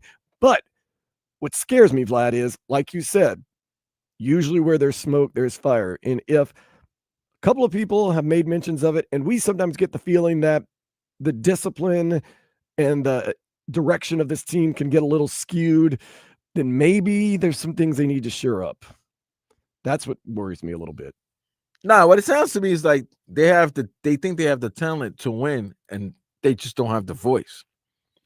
That's terrible if that's the case. That's what it. I mean, am I wrong here? Am I grasping, or do you think that maybe the squeaky voice after 3 years has run its course, and they need a new voice? Here's an important question. I'm just saying. I'm always trying to put somebody in. I'm always trying to put a body in the streets, but it seems to me the players are trying to put the body in the street. I want to say this. So what if Asante Samuel Sr., if what he's saying is relatively true, who's to blame for that instance? Is it Chris Greer and Mike McDaniel? Yes, listen, they're the tag team. Is it the players? Is it the captains of this team that aren't buying in, that aren't having everybody else buy in? Who appoints the captain?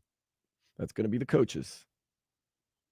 And who appoints the coaches? That's going to be the general manager and owner. And guess who gets fired first? Not the guy that's making $53 million a year. But it's everybody's fault if that's the case, because the captains and the players and everybody has to buy in. The coaches have to have them buy in. General manager has to get the right guys, get the right situations. So what does that mean, Vlad? If the team has a winning record this year and goes to the playoffs, all is well. No, it doesn't. If the team has another subpar season. No, it doesn't. It doesn't. If you have a winning season, you win a playoff game? No, you said make the playoff. Don't try to be slick. I'm mad. Don't try to be slick. If you make the playoffs. And you made the playoff 2 years prior. Yeah, so 3 out of 4 years. And you stunk. You lost. You still haven't won a playoff game in 25 years. But the problem with the inmates running the prison and the Little League softball team or whatever they want to call it, that all goes away if you make the playoffs. No, it doesn't. It doesn't? You make the playoff, you don't win, you get your... So you get stomped on again? You can see a situation where this Miami Dolphins team wins 10, 11 games this year, goes to a playoff game, loses, and they end up doing a wholesale firing? Bye-bye, Mike. Yeah, really? Bye-bye, Mike McDaniel. Really? Yes. I don't see that. Yo, hold up. Let us know. 305-567-0560. You would have made the playoffs, and in 3 of them, you made the playoffs. No, 4 years, you made the playoffs 3 times, and you're 0-3 in the playoffs? So you would fire your coach? Yes. Like Mike Florio said earlier, sometimes the devil you know is better than the devil that you don't. What if you get rid of Mike McDaniel and you say not enough, and you get a new coach who's absolutely horrible? Let me do my Ken Harrelson. Let me do my Ken Harrelson voice again. He gone. Okay. I'll say this to Vlad and Dolphins fans, and I'm not saying you are, but nonetheless, be careful what you wish for. You just might get it. Now, or be careful what you keep. You just might keep it. But because it might stink and fester. I just don't see a situation making the playoffs. Fam, you're not upgrading. You're not. You've made the playoff your first 2 seasons. You improve. First year, you made 9 and 8. You backdoor your way into the playoffs. Second year, you had a chance to not only win, you had a chance to be the number 1 seed, win your division. Okay, fine. Cool. You lost week 17 of Baltimore. Week 18 against your rival at home for the division, for the 2 seed. Sunday Night Football. You choked. Yes. Then you go to Kansas City. Played terrible. You froze. You just played terrible. Literally and figuratively, you froze. Then the following year, okay, injuries. Okay, oh, this, that, and the other. That doesn't matter. But I don't make I'm not. Unfortunately, I can't give you guys the No. injury excuse because every team suffers injuries, and these teams still, the good teams still find a way. And the thing is, what happens is what happens. We don't play a mythical, championship game. We play real football. But Vlad, you make the playoffs again this year, win or lose. Let's say lose, and you are a Dolphins fan, and you believe we should blow it up, and we I do blow believe it up. so. Be careful 4 what you years. get. Just But be careful what you get. Dan, how long you gonna keep this? How long? It ain't cheaper to keep all the time. You're giving yourself a chance, though. At least, I gave you a chance. You really didn't do anything. I mean, you have winning records, and you're going to the playoffs. Yeah. Now, all you got to do is figure it out. Now you got to take that next step. I need that dessert. Okay. Man, the appetizer was cool. Dolphins fans, what do you think? 305-567-0560. If the Dolphins have a winning record this year and they make it to the playoffs, but they lose the playoff game, should Mike McDaniel and Chris Greer keep their job? Yes or no? If they what? I said if they make it to the playoffs and they lose in the first game. They gone. Really? Okay, that's a buck. Keeping it a buck. We're going to keep it a buck next, Vlad. That's your, maybe you're keeping it a buck. We're going to keep it a buck. No, you got to put it this way. So you have to win a playoff game this year. Yes, I don't even care if the Dolphins are the 2 seed or the 1. They get to the division, like they get the bye. If you get the bye, like you need a win. You can't blow it up if you have the best record. Absolutely, I can. Man, you choke. Whew. Fam, you can't be 0-4. You can't be 0-3 in the playoffs in your 3 opportunities in your first 4 seasons, and then every year you got better. I mean, it's just a crazy world. Except for last season. Are you kidding world. me? Crazy, man. So what? You get to the playoffs. Fine. You could have been a wild card team. Remember, the better you do, the more the expectations. Exactly. So if they win the division, say they somehow win the AFC East this year, or they're the 2 seed, or they're the 1. Are they going back to the 2? I think when they thinking about going back to the 2? Eventually, but I think now just the 1 seed. Okay, gets the fine. bye. Say, you know what? It's Saturday. I'm feeling kind of crazy. Let's say the Dolphins are the 1 seed. Woo! Okay. Everybody gets a contract. Let's say the craziness when we were doing the schedule. What was it? Who was doing if they get 9 and 10 wins, they'll be all right. Chris Perkins was talking about CP, 11 wins. Right? CP, everything goes right this year. CP said how they can get 12 wins. Everything say goes they right. get the 12 wins. They're 12 and 5, they're the 1 seed. Yeah. You know what that means? That means you've got to win a couple of games in the playoffs. And guess what? What does that mean? Those couple of games would be where? In Miami. And you have the first game, divisional game, your first home game that you've had in 25 years. And then you lose? And then you lose. Streets are going to need a body. Keep it a buck next, 560 WQAM.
Ooh, trick.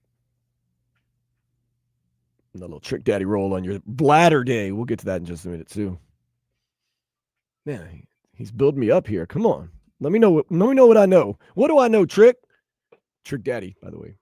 What do I know? This is the instrumental. Oh, I don't know nothing then. You know, then. Oh, good, yeah. Who represents like me? I get that. That's a nice one. Shout out to Trick Daddy. Man, Trick Daddy Dollars. I love Trick, man. Slip and slide. Take it to the house. Take it to the house. Keeping it a buck, 100%. I have really enjoyed spending my time watching all the games on TV, but I'll be honest with you, but keep it a buck, and we talked about this earlier. As I'm at Duffy's watching all the games, this women's international soccer, whether it be the CONMEBOL, Copa America Femenina, or the U.S. women, I'm not U.S. women, I have watched U.S. women's too, the European Cup women and men. If I have a chance between watching a summer league game that isn't involving the Miami Heat or one of these women's international soccer games, I'm more entertained by the women's international soccer game, to be honest with you. The summer league games between like Utah and Philadelphia, oh man, it's rough, bro. I'd rather watch women play sports. I love women's sports, especially soccer. It's fantastic. Fantastic. That's my keep it buck. Vlad, what do you want to keep a buck? Oh, besides, wait. We have a new announcement, not breaking, but announcement about what's going to be happening every single Saturday here forth on Sports Day. We're going to call it Vladder Day. Vladder Day. I like it. Okay, Vlad, keep it a buck. Vladder Day. In the park. Yeah. Talking about the 4th of July. There you go. Chicago reference right there. There you go. Okay, Vladder Day, what do you have? And that could be your nickname too. Sports Day, Vladder Day. Yeah. Vladder Day. I like it. Good go. Shout out to our listeners and Twitchers. Oh, someone came up with it. Yeah, somebody put Vladder Day. Oh, I thought it was just a Vlad creation. Nah, it was RVA Richie. It's our boy. Oh, He just put nice. Vladder Day. And I was like, because I said when I was referring, it's a Saturday. I'm feeling kind of crazy. In the DMV. And he said Vladder Day. And I'm like, you know what? Richmond. That's what's up. I like And it. he's giving us updates on the Yankees and Cubs game. Oh, so nice to see the Yankees whoop up on the Cubs yesterday. That was a great game. You know who was at the game? Yeah, our guy Trevor. Yeah, Trevor saw Trevor Harris. Trevor saw JT the Brick and took a picture with JT, and his family was great. And saw his team get Molly up 11-0. It was beautiful. It was a beautiful day. It was a nice and day. nothing back. Like I said, there's nothing better than getting revenge. Cody Bellinger. Yep. 3 home runs against his former team. First time it's ever happened. Got And should have robbed. 4. Yeah, He should have 4. he got He robbed. got robbed. I mean, big time robbed. There's a lot of robberies in the Bronx yesterday. And I'm talking about Yankee Stadium, not the borough of the Bronx. Right, because they got that too. Aaron Judge robbed he had 3 great catches, and one of them was a home run robbery. And today was the reversal. Pete Crow Armstrong hit one yesterday that Judge robbed. Oh, Today- he robbed Judge? Yeah, today he robbed Judge. Damn you, Judge. Turnabout fair play, man. Peter Crow. What's his name? Peter Crow. Crow Anderson. Crow Armstrong. Armstrong. Yeah, he's in the MVP running, by the That's a way. lot of names for a guy. Peter Crow. I'm just calling him PC. That's PC. it. PC. Call him PCA. PCA. PCA. You got SGA in the NBA. You got PCA in the NLB. We don't even say the PGA. We just say golf. Okay. There's a lot of acronyms that are going on right now. Yeah, that I'm a but little lost at. But keeping it a buck. How many times we're gonna see this Serrano Taylor fight go the same way?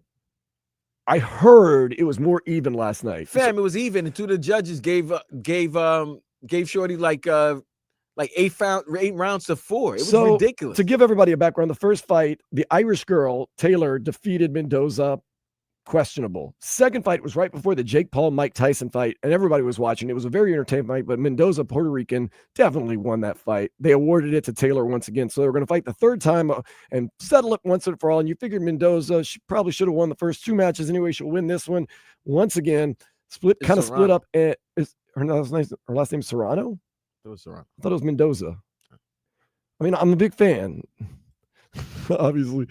Is it Mendoza? It's Serrano. It's Amanda Serrano and Katie Taylor. Okay, wow. What fight was I watching last I don't night? know what you were watching. You might have been watching one of the earlier fights. Well, it wasn't on at the bar I was at, but nonetheless, it was another.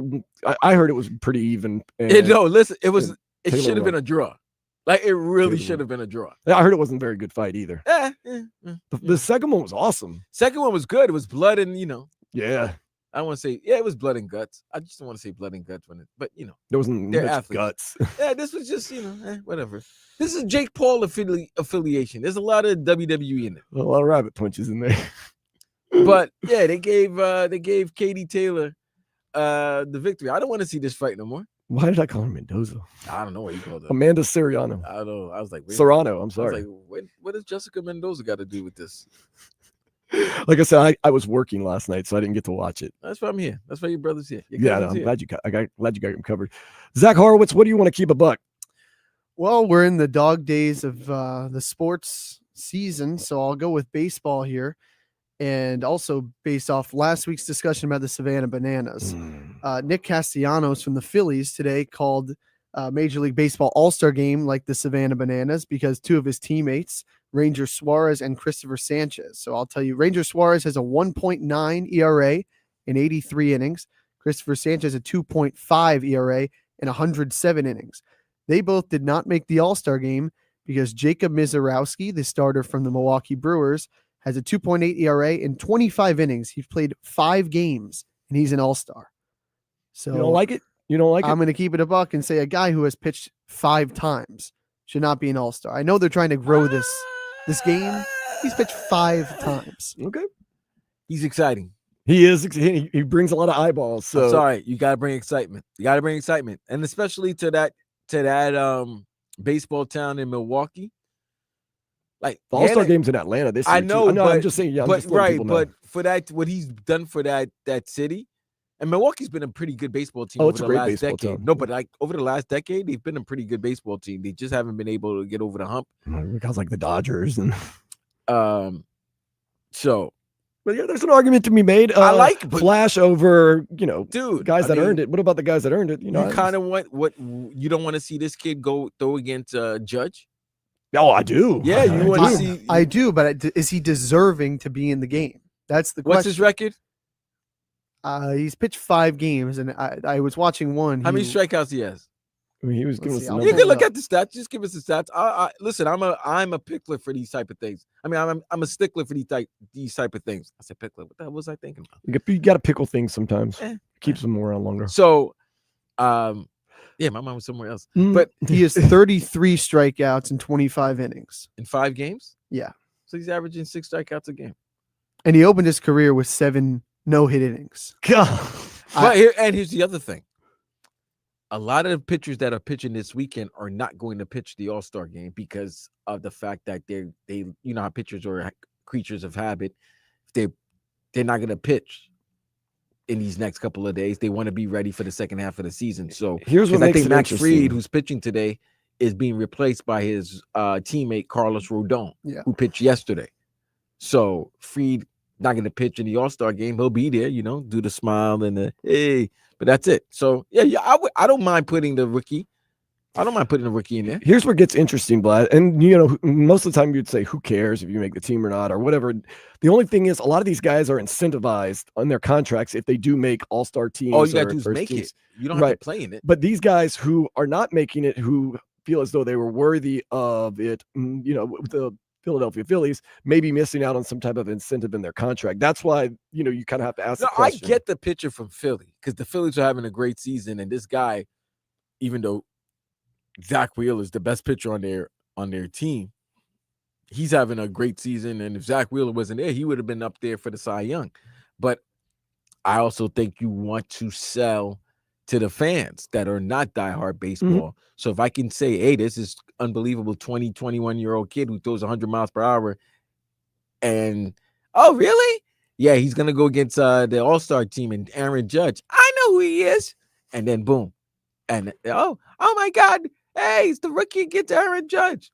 And he's either going to strike out Judge or Judge hits a 500-foot home run. But you know what? Girls are going to watch. With that being said, he probably won't even get in the game. So, no, he'll get in the game. You think? We'll give him 1 inning. I think everyone gets an inning. I think he'll get 1 inning. Well, they always have to keep a pitcher or 2 back, too, just in case things get a little squirrely at the end of the game, too. Well, haven't they thrown in the new rules for the All-Star game? What do you mean? Like man on second base? I don't know. I know they changed the home run derby. What's it now? Now, so there was a bracket before. Now there's 8 hitters, And I believe in the first round, the top 6 move on, like whoever hits the most in the 3-minute timer. It used to be a bracket, and then, I mean, that was. So it's no longer you against this. So it's no longer like Dan versus you. No head-to-head matchups. It's everyone against each other. And just numbers. So it's basically numbers. It's like the 3-point contest. Yeah, just numbers now. Until you get to the final, of course, it's still about numbers, but you're at least head-to-head somewhat. Those guys, man, they work themselves up, man. They have to take that break sometimes because it gets a little too hot and heavy. Man, that's a cheap Gatorade promotion right there. Come on, man. I need a 30-second break. Oh, there's his son bringing him Arctic Blast Gatorade. Oh, nice. Vlad, do you think your guy Jazz Chisholm has a chance to win it? No. I've been to I see that park. You got to have some power. You have to have some real power. I mean, it depends on what that torpedo bat does.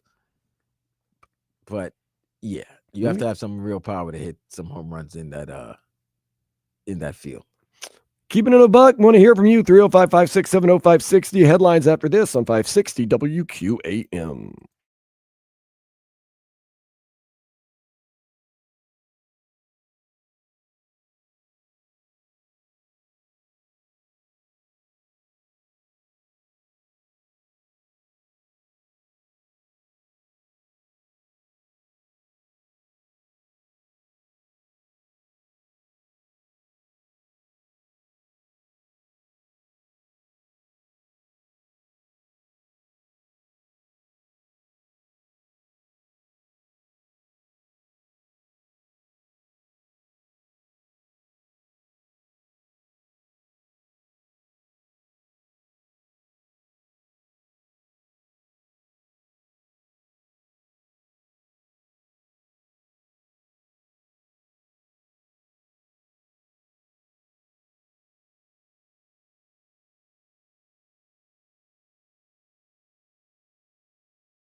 Who is this?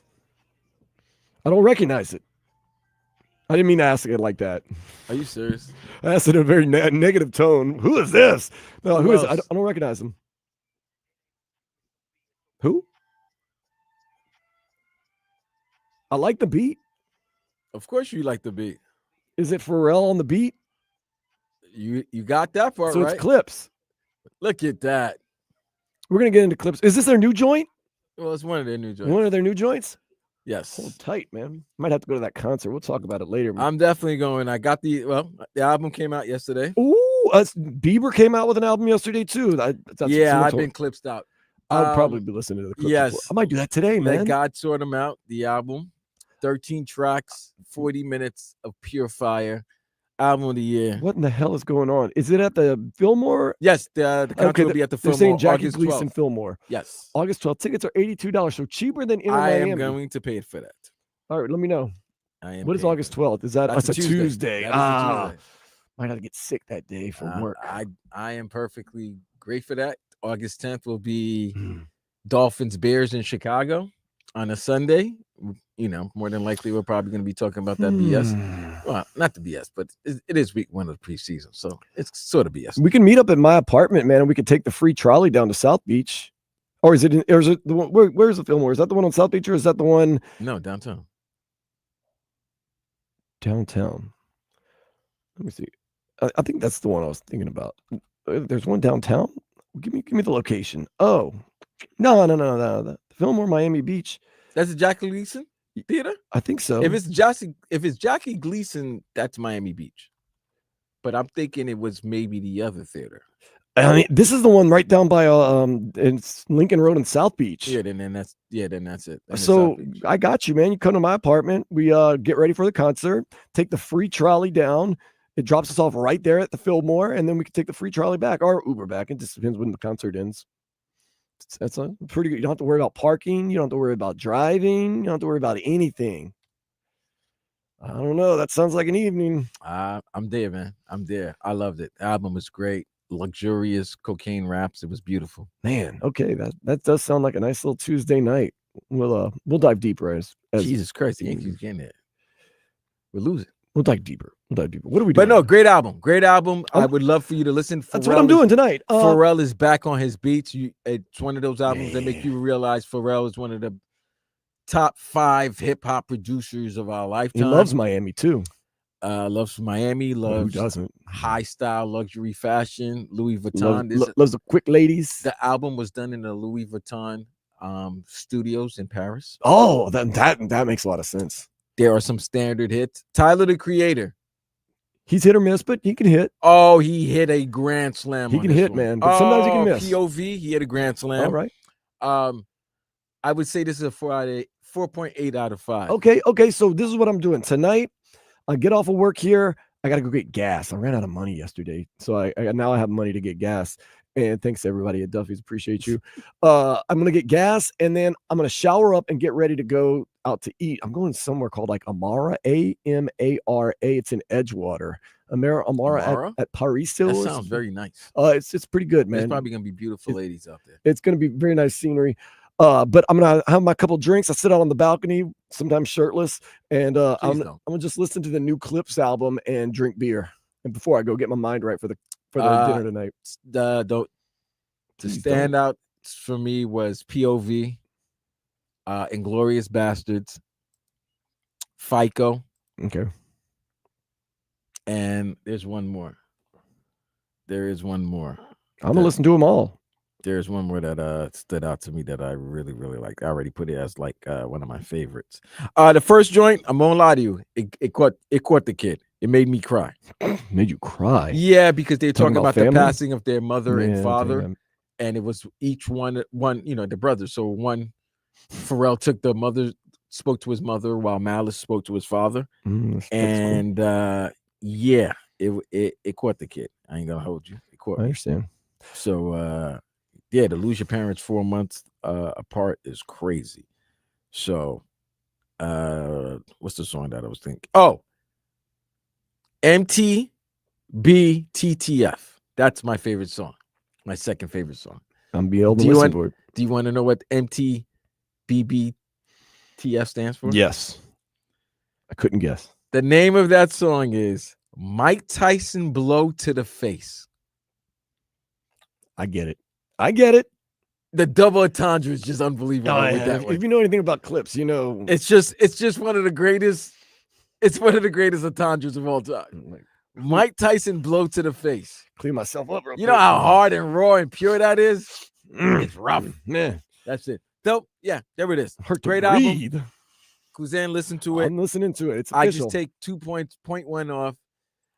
You can't start a song with my diamonds look like pee-pee. You just can't say that. I'm just sorry. You can't start out. You That's just can't. definitely going to catch my ear. It's not in a good way. I'm just Okay. sorry. I'm listening. just sorry. I'll have a full report tomorrow. And then there's another line where I'm sorry. You can't use children's nursery rhyme. I can't. I'm sorry. Okay. Yeah, that's it. But that's it. Mentioned it. Other than that, great album. 305-567-0560. We got a lot of people texting in. 954 text in a while back. Dan, Vlad, are my ears lying to me? Am I hearing the Godfather actually made a move? How about he stole another very good player, 80 years old? He stole a good player. He got a good player. He got a good player. Norman Powell for Kevin Love and Slow-Mo, Kyle Anderson. Good deal. It's a good deal. 305-567-0560, 786, all about Iga Swiatek with that 6-0 in majors now, major finals now. She doesn't choke. Sabalenka is the choker. She is. Iga Swiatek does get very far in tournaments and then lose. You could lose, but I mean, it's whatever. Yes, go ahead, Zach. I have a statistic for you. I saw 6-0, 6-0 in the first two sets, the first time since 1911. Cool. And it's the second time ever. In Wimbledon or in just the in final? Wimbledon, the Wimbledon final. Man, the big 6-0, 6-0 since 1911. When you like, there's something to be said to play your best game in the final. Yeah. Like the best game. You've prepared yourself. You've taken it step by step to get to the final, and you played the best game that you needed to. That shout out to her, man. 305-567-0560. Once again, the text in 813 says, and Ramsey has blown every place he was up. Ramsey didn't blow up. He's caused a stink everywhere he's been. Not in LA. No, he did. They actually, we went back and looked at it, and there was times that he was upset because he wasn't playing on the edge enough and caused a stink about it. That's nothing. That's caused enough problems with Vic Fangio. That's nothing. He didn't like that Vic Fangio was moving it around. He could cause that, and Raheem would talk to him and just like shut your mouth, and then and Aaron Donald would just flex a muscle and just quiet him down. They're not doing that, and there's probably one player that might have said something that Jalen would have respected. That was Calais. You don't want to. He's a giant. You don't want him to get upset. But I think it's an easy narrative to say that everywhere Jalen Ramsey he's been a cancer. I'm not. I just think that's just I didn't use that. I didn't say that. I just said he's caused stinks every stop along the way. That's just a nicer way of you. You're a nice person. I don't think it's a narrative. I think it's just being honest. I don't know. I don't want to say that. So good luck, Mike Tomlin. I don't want to say that. I think it's just an easy tag to just throw on him. I'm sure most NFL players cause stinks throughout the league, as always. I mean, you're looking out for what's best for you. By and the your way, team. every time we say stink, RVA Richie's going to say Cardi B because I kind of made a reference to that.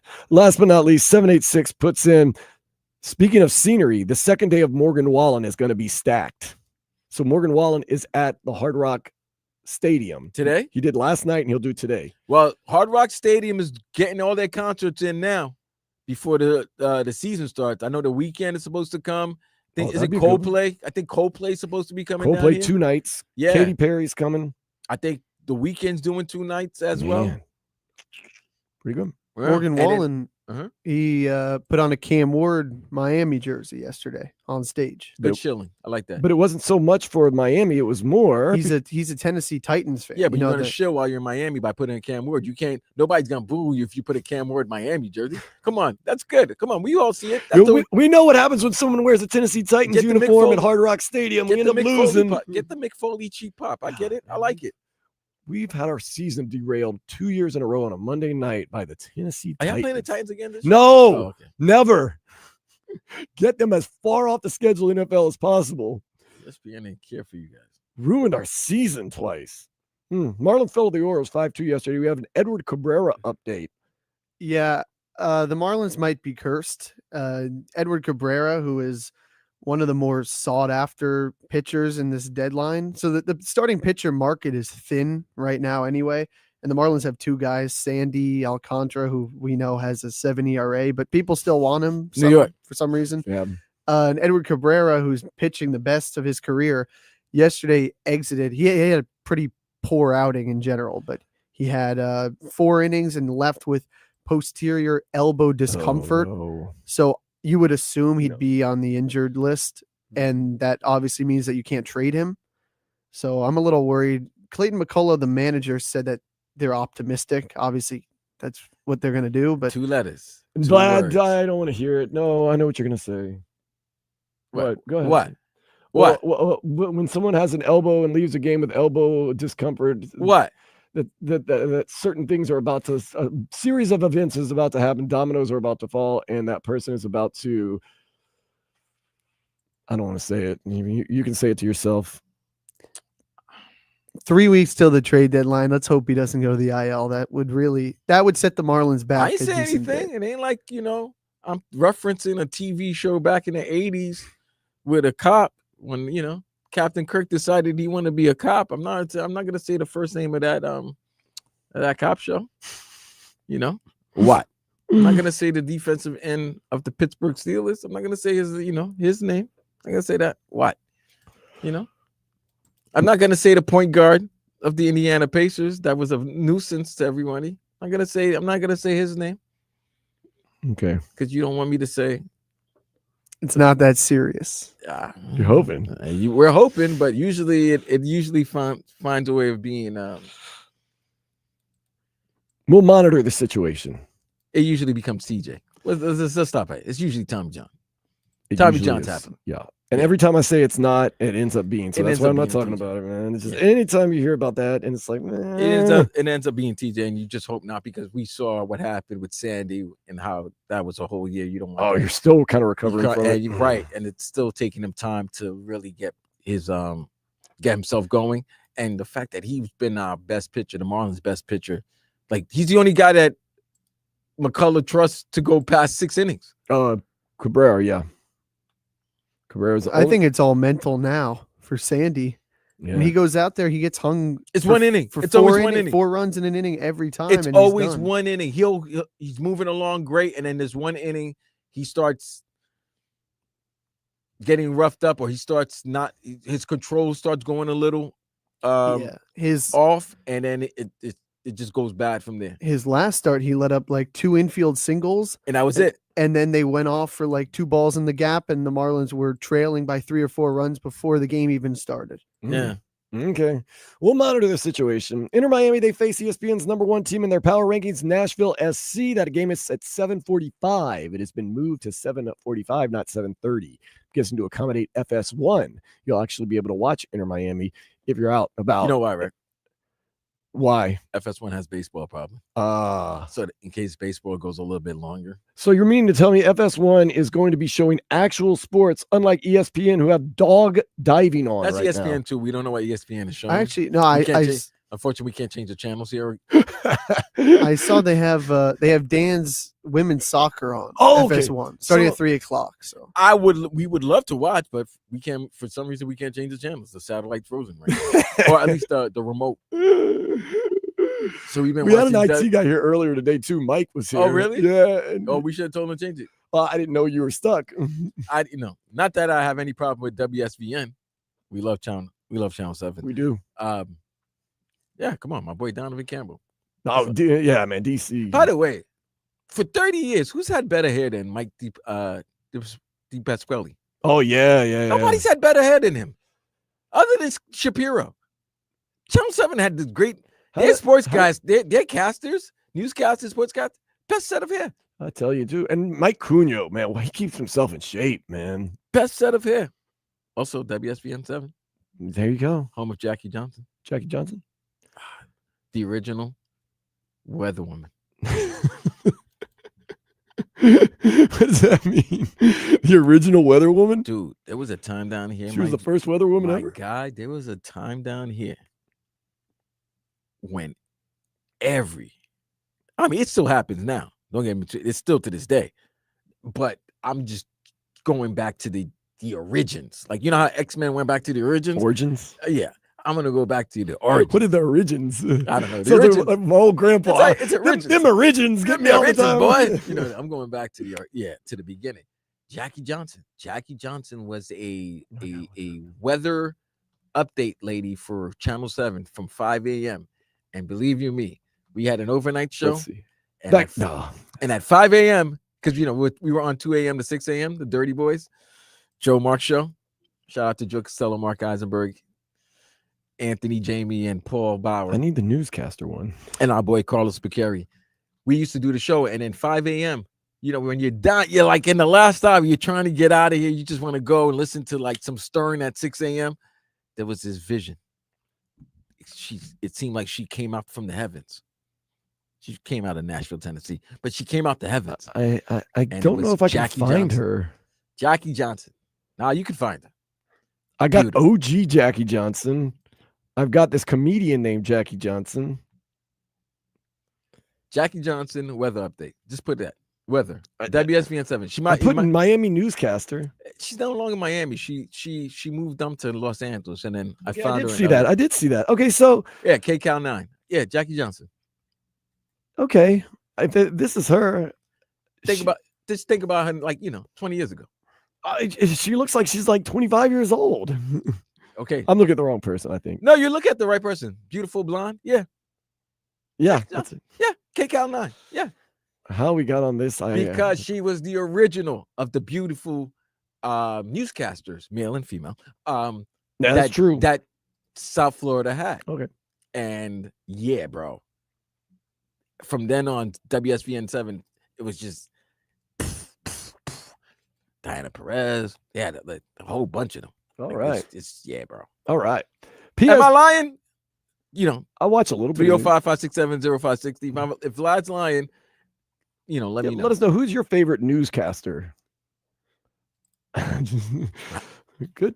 PSG Chelsea tomorrow, 3:00 FIFA Club World Cup final. Jersey? It is up there in the MetLife Stadium. The winner gets $125 million in total. Second place, $180 in total. We're talking about for the entire tournament. Like they every round you advance, every game. No, I get that. Well, I'm trying to explain it in case you didn't know. Let me ask you this. I know Miami took home like $30 million. If you win all that money, that's a great city to party in New York, right? I would assume, yes. It would either be New York, LA, Vegas, or Miami that after a tournament like this, you want to party. So you're figuring the guys from Chelsea, although they get guys from all over the world, but yeah, they would be there. Chelsea, they're in London originally. That's a pretty good city too. You can't PSG, that's Paris. Yeah, cool. Yeah, no, but I'm just saying they're partying here in the States. I would guess when you win $125 million, you win the FIFA Club World Cup, you're probably renting out a club like on Lexington in New York City or something like that. That's the extent of what I know about New York City. So Lexington Drive or Boulevard, whatever they call it. MLB draft starts tomorrow. So we'll keep an eye on that and see if any of our local talent makes their way to the MLB. With that being said, let's go ahead and take a step into the day spa. This one's kind of timely. A fan tried Iga Swiatek's Wimbledon pasta and strawberries recipe and said it tasted strange, but it was okay overall. Seemed to work for her. Should I do it with bagels? I know. Why not have it with bagels? Shorty's slipping right now. I would be doing so much marketing with bagels, like Thomas English muffins. I don't something. Well, she has a Wimbledon strawberries recipe. Nah, I need bagels, baby. Pasta. I need the bagels. Embrace it, especially bagels now. And cream with some some strawberries on top, a little dessert strawberry. And everybody loves bagels. Has anybody ever been like, oh man, I don't really like bagels? Who doesn't like bagels? Who doesn't like bagels? Seriously, what country are you from that you don't like bagels? Bagels. Put butter on it. You put cream cheese on it. Lox. Seriously. Have you ever met someone that's been like, no, not my cup of tea. You don't like bagels, B? Well, it's like saying you don't like, I don't know, oxygen or whatever. Yeah, it's like you don't like water. Yeah, not a big fan.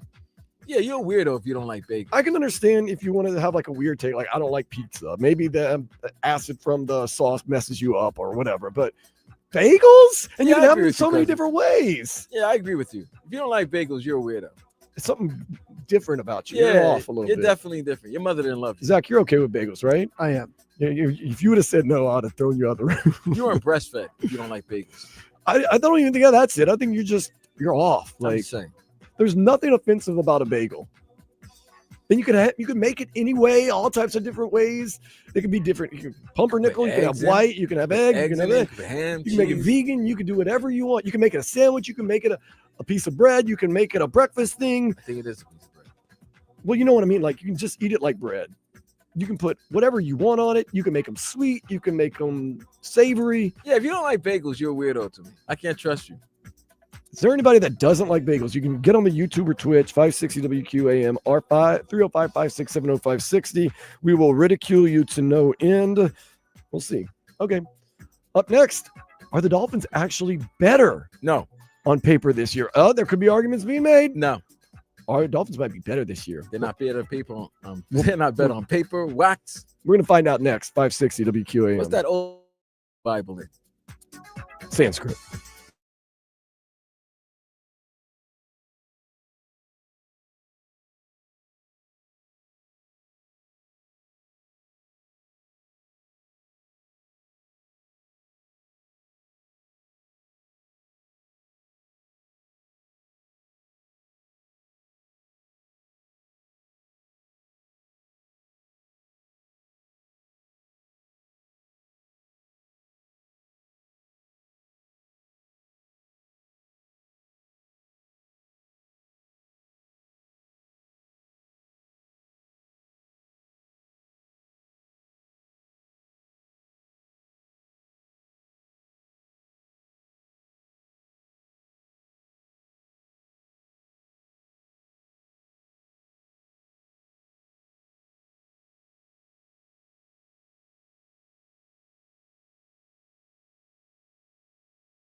Back on Sports Day on a Vladder Day. Whoa, is that Drake? Okay. Yeah. So we're here on a Vladder Day. It is a big day because Saturday, getting ready for the football season. There's a couple of guys in South Florida. When they talk Dolphins or write Dolphins or speak Dolphins, I listen. And one of the guys that I love and respect, Omar Kelly for the Miami Herald, recently writes an article. It's an opinion article. Did the Dolphins upgrade or downgrade the 2025 roster? Now, Vlad will automatically say downgrade. No, I'm not going to do that. We're going to break it down, though. No, we'll break it down. So let's Till break bone it down. bristle. We're going to break it down, and we're going to see how you feel at the end of this segment, if you're optimistic or pessimistic on this season. I'm realistic. Oh, that's an even better way to be. Quarterback. Okay, so Omar Kelly puts up Tyler Snoop Huntley and Skylar Thompson last year, as opposed to this year, Zach Wilson and Quinn Ewers. Who do you think he gives the upper hand to? I'm actually going to say he's going to give it to Zach, and I actually could see why he would give it to Zach. Zach has at least 3 years of NFL starts, so he's actually had more snaps than like maybe the Snoop Huntleys and the Skylar Thompsons of the world. You're absolutely right. He gives the upper hand to Zach Wilson and Quinn Ewers. Tyler Snoop Huntley, of course, we know we got him off the practice squad, and Skylar Thompson is a big-time back. When I say big-time backup, like mean, he's entrenched in a backup spot. So, yeah, let's see where we're all kind of on the same page with that. When it comes to tailback, last year, Raheem Mostert, Jeff Wilson Jr., this year, Alexander Madison, Ollie Gordon II. I guess he's talking about backup tailbacks, because I would think that our running backs would be... Wouldn't it be Devon Achane and Braden Allen? And Jalen Wright? Yeah. Is it Jalen Wright? Yeah. It says tailback. Raheem Mostert, Jeff Wilson Jr. That was last year. Better than Alexander Madison and Gordon II. Ollie Gordon II. Oh, Ollie Gordon II is the rookie. Wow, Yeah. he's not even putting the... He says last year Raheem and Jeff Wilson were better. Dolphins intentionally moved on from Mostert, who was released and signed with Vegas, and Wilson still unemployed. He'll be back, because the goal was to get younger in the backfield, which now belongs to Devon Achane, who gained 907 yards, scoring 6 touchdowns, 203 carries, and Jalen Wright, a second-year player who averaged 3.7 yards per carry last year. Madison, who is entering his 7th season, and Gordon, a Doak Walker Award winner, Miami drafted in the 5th round, should add some much-needed power to Miami's finesse rushing attack. But the unit is relatively green. However, durability and dead legs shouldn't be too much of a factor in 2025. Going on to the receivers, Braxton Berrios, River Craycraft, Grant DeBose. This year we have Nick Westbrook-Akine and Taj Washington. He's giving it to our guys, Nick Westbrook-Akine and Taj Washington. Am I saying that right? Because he's an Indiana guy. We got Zach here. How do you say Nick Westbrook? Yeah, it's Nick Westbrook-Akine. It's Akine. I was practicing during the break. He had 9 touchdowns last year. Yeah, he had a good year last year for the Tennessee Titans. I remember we were talking about in the break. So he's given the upper hand when it comes to Braxton Berrios, River Craycraft, Grant DeBose to Nick Westbrook-Akine and Taj Washington. Wait. Against who from last year? Braxton Berrios, River Craycraft, Grant DeBose. That's an upgrade. You know what? I love you, Omar. You're my guy. Don't be slick. Why don't you put Odell's dumb name in there? He does. He goes, Miami rolled snake eyes with last year's signing of Odell Beckham Jr., whose knee issues made the former Pro Bowler a little more than a name and led to his late season release. Berrios, Craycraft, DeBose were sparse contributors last season because of injuries, and the fact that Malik Washington emerged as Miami's slot receiver and primary returner. The hope this season is that Westbrook-Akine, a free agent who has scored 19 touchdowns in his 5 previous seasons, will become a primary target in the end zone, and Taj Washington, a 2024 7th round pick who missed a lot of last season with a knee injuries, challenges for a roster spot. So he's given a little bit, of the upper hand to those guys, the Westbrook-Akine and Taj Washington. I can see that. I didn't think we got very much out of Braxton Berrios, River Craycraft, or Grant DeBose anyway. So, okay. Tight end. This is where it gets exciting, Vlad. Jonnu Smith and Jack Stoll. Okay. Against this year, Darren Waller and Pharaoh Brown. All right. So you got to know automatically. Well, this is why I think it's weird. Because I've been listening to Omar. And Omar is trying, he was trying to, the way he was talking on yesterday's show, the Joe Rose show, with Joe Rose in Hollywood every Monday to Friday, 6 a.m. to 10 a.m. And the great Dan Day. He fills in as well. He was trying to sell CP and their audience that Darren Waller might be some. Hey man, Darren Waller's not that bad. Like, get out of here, did bro. that last weekend too. Yeah, I'm like, yo, what's going on? And it's a return to form. I know Omar, so I know when Omar might have might be cool with somebody, or like, you know what I'm saying, like they have a good rapport. I think him and Darren Waller have a good rapport, because when you kind of like, you're kind of going a little gun ho for him. That's your guy. That's your boy. You're trying to paint a better picture of him than the picture that's out there of him. Darren Waller right now at his age on July 12th, 2025, it's not better than Jonnu Smith. No. And Pharaoh Brown, friend of the show. But no, I can't say that right now. Darren Waller and Pharaoh Brown are an upgrade from Jonnu Smith, period, much less Jack Stoll. So, yeah, and then they are going to throw in the name Tanner Conner. Until Tanner Conner actually really does something in a meaningful game, a.k.a. a regular season game, and not the fourth game of preseason, I can't count on him. I'm sorry. He had a great fourth preseason game, or third. I'm sorry, they don't have four anymore. Like, it's just like, offensive line exciting. Here we go. Teron Armstead, Robert Jones, Isaiah Wynn, Kendall Lamb last year. This year, James Daniels, Jonah Savianaya, Larry Borum, Keon Smith, and Braden Daniels. Who do you think Omar gives the upper hand to? This year's yes, sir. You got it. James Daniels, Jonah Savianaya, Larry Borum, Keon Smith, Braden Daniels.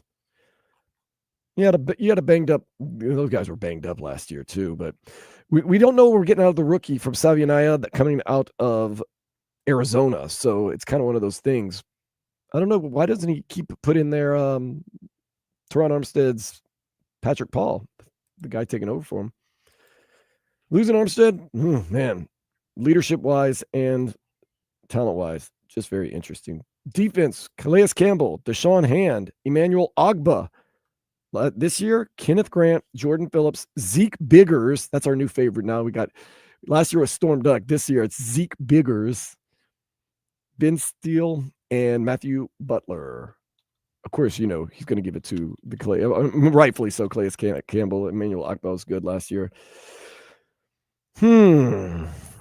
Linebackers: Anthony Walker Jr., Tyus Bowser, Duke Riley last year. This year you got Willie Gay Jr. coming in from New Orleans by way of Kansas City previously. Good vet, but we'll see. KJ Britt, Grayson Murphy, he's saying last year a little bit better. We're finding out Duke Riley might not be on the team right now, so I always try to keep an eye out for my fellow LSU Tigers. Man, it really hurt us the other year when Andrew Van Ginkel got away from us, man. What we could have done with Andrew Van Ginkel last year and this year, and really every year. What a baller. What a great player. Can't even talk about cornerback, which you think was better last year, Jalen Ramsey and Kendall Fuller, as opposed to Artie Burns, Kendall Sheffield, and Jason Marshall Jr. Better? This year. Better than Jalen Ramsey? No. Oh, I'm sorry. Last year's better than Yeah. Oh, my bad. Pardon self. He does, though. Think that Minka Fitzpatrick is an upgrade from Javon Holland. Oh, damn. Carly Lloyd. Okay. On the bottom.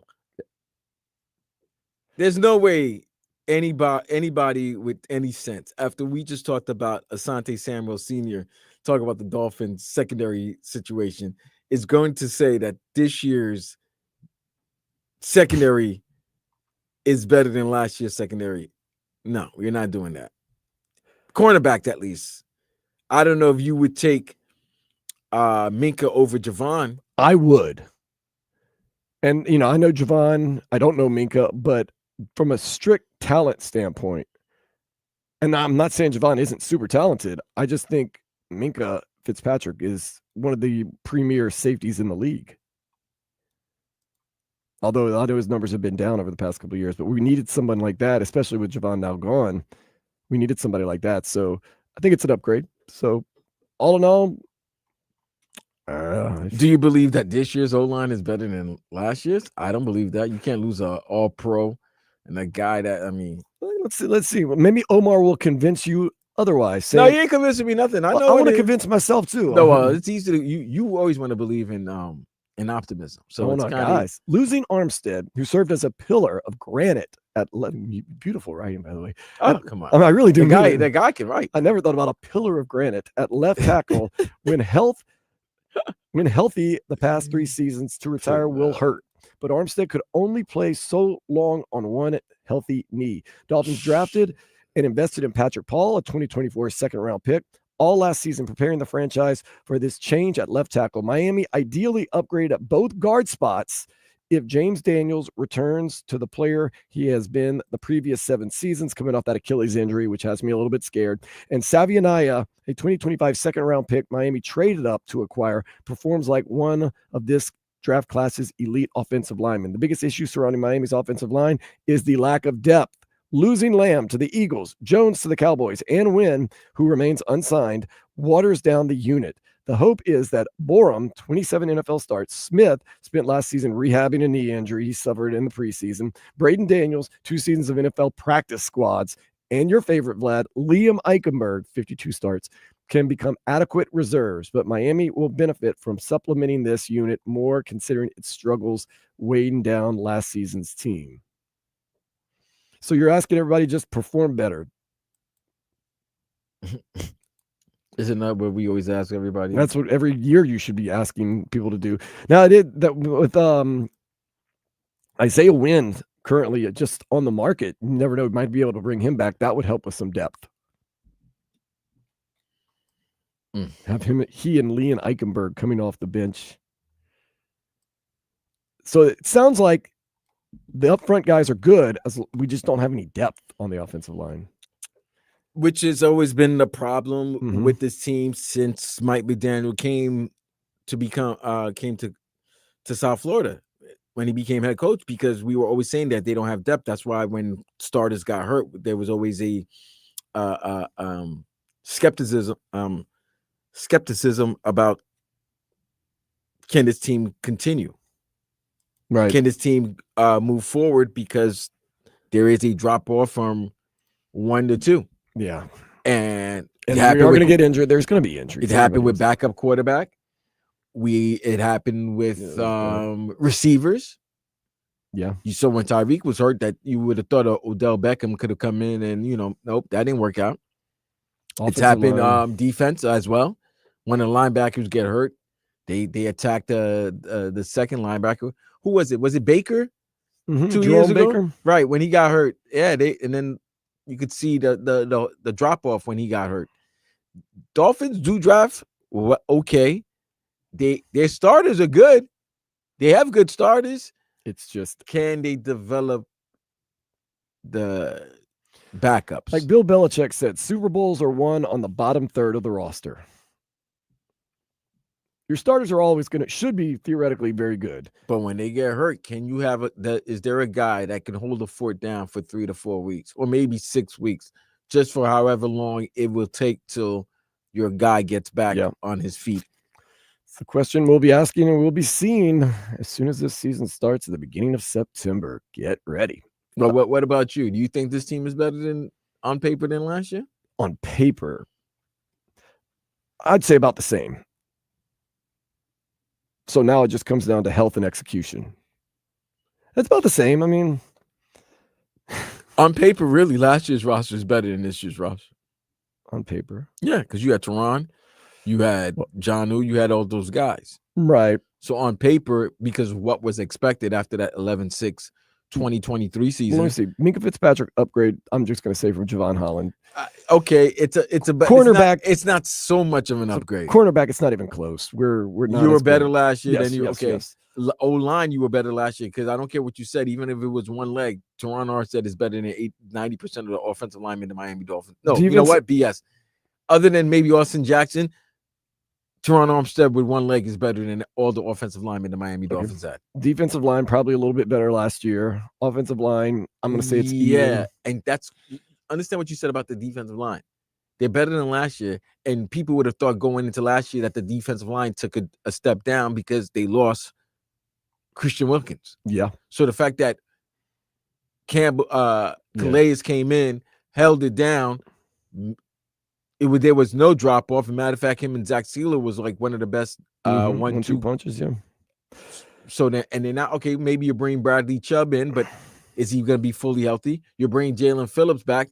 Jalen Phillips is in the same situation he was last season. Yeah, I know. So it's not really improving in that aspect. Tight end, you've gotten worse theoretically. Theoretically, you let a guy go for a guy who hasn't taken a snap in 2 years. And then I'll say running back, receivers, and quarterback, you're basically the same. And quarterback doesn't matter because if Tua gets hurt, we know it doesn't. The season's going to be in a lot of trouble. And that's the number. And isn't that funny? We're saying all this stuff, and people saying, "Oh, this doom and gloom," so many question marks.